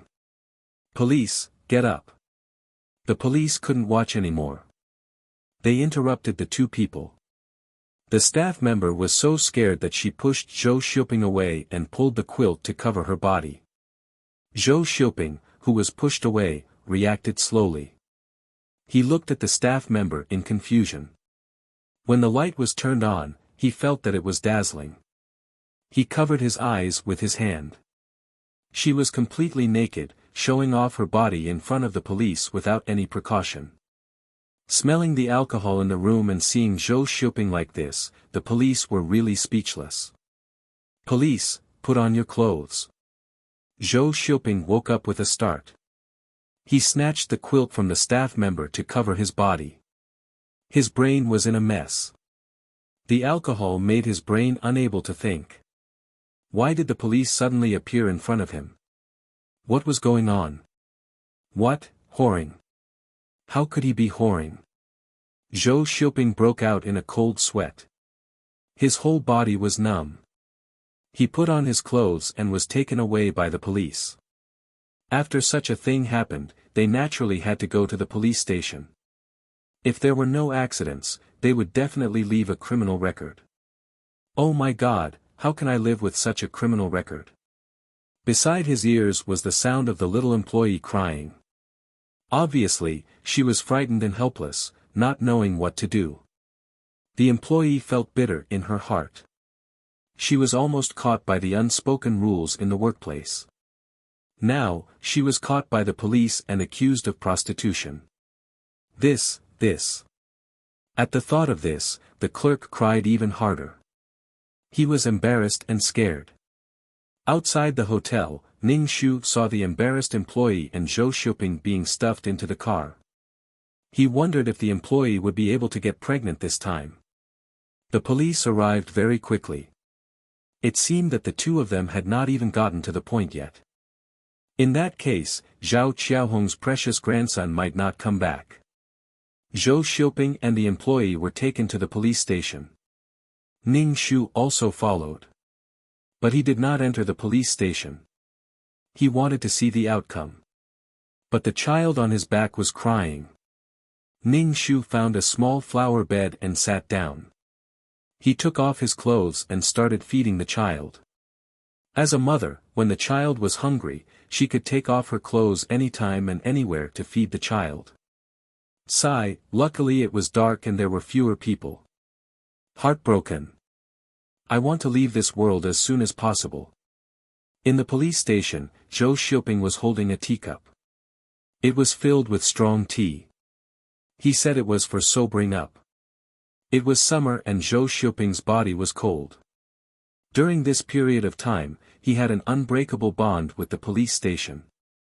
First, it was his mother. Now, it was like this. Whoring. Why was his brain so muddled? Was it really because of drinking? How could he afford to have a wife and child at home? The policeman sat opposite the two of them. He held a notebook and a pen and asked, "Since you are sober, let's start. Do the two of you know each other? What is your relationship?" The employee was crying. She kept wiping her tears and couldn't say anything. Zhou Xiuping calmed himself down and said, "I know each other. We are from the same company. But police comrade, I am not a whore and she is not a prostitute. Then are the two of you a couple?" The policeman asked. He was experienced and could tell that the two of them were not a couple. Whoring was illegal. But if the two of them were a couple, he couldn't do anything about it. Zhou Xiuping was conflicted. If he admitted that he was a prostitute, then he would have a criminal record. Moreover, he didn't have a prostitute. However, if he admitted that he was a couple with the clerk, then he would be a married man. That would be an extramarital affair. Ning Shu was outside the police station. This was the effect he wanted. If he didn't want to be a prostitute, then he would have to say that they were a couple. If they were lovers, then it would be an extramarital affair. What was more authoritative than the policeman's testimony? When the time came to fight for the child's custody, the chances of winning would be higher. Although there was Zhao Qiaohong, it wasn't safe. If he wanted to have a 90% chance of winning, plus Zhou Xiuping's extramarital affair, the chances of winning would be even higher. The employee felt even more bitter. She couldn't stay in this company anymore. It was too embarrassing. She would resign when she went back. She was also muddle-headed. How could she be like that at that time? The policeman was a little impatient. He asked, "What is your relationship? Do you know each other? Tell me the whole story. If it was a prostitute, then explain it clearly. If it was a relationship between lovers, then he couldn't do anything about it." It was the middle of the night and he wanted to sleep. Zhou Xiuping didn't answer. Instead, he asked, "I want to know how you found us." Why would the police stare at them for no reason? And they just happened to find their room. Even if they had 3 heads and 6 arms, they wouldn't be able to find out what they were doing. Their matter wasn't a big deal. The police weren't that free. The policeman said, "You are looking down on us. Of course, we have informants. If someone reported us, we would naturally investigate." "Someone reported us?" Zhou Xiuping asked excitedly. "Report? Who reported me? Could it be someone from the company? Or did someone set up a trap for him?" Zhou Xiuping's head was jumping. Could it be someone from the company that he didn't get along with? He glanced at the crying employee beside him. Could it be that she was also part of the police or the hotel? The people in the hotel were stupid. What good would this do for the hotel? Without any privacy, who would dare to stay in the hotel? Having the police around would also be bad for the business. He couldn't figure it out. Now Zhou Xiuping suspected everyone, but he didn't expect that it would be his wife who reported him. What? After questioning the informant, you want to take revenge on him? We won't reveal the informant's information. Otherwise, who would dare to report crimes in the future? The police wouldn't reveal the informant's information. They would know the informant's information once they checked. After all, it was a real name report. To view the new chapter of Zoe, please go to mobile address. You're tuning in to the Han Li's Wuxia Adventures YouTube channel. We're so grateful for your support, and don't forget to subscribe to join us on this incredible journey through captivating stories. Your generosity through donations truly makes a world of difference, as it's the primary source of revenue that allows me to expand and enhance this channel for you. Thank you from the bottom of my heart for being a part of this adventure.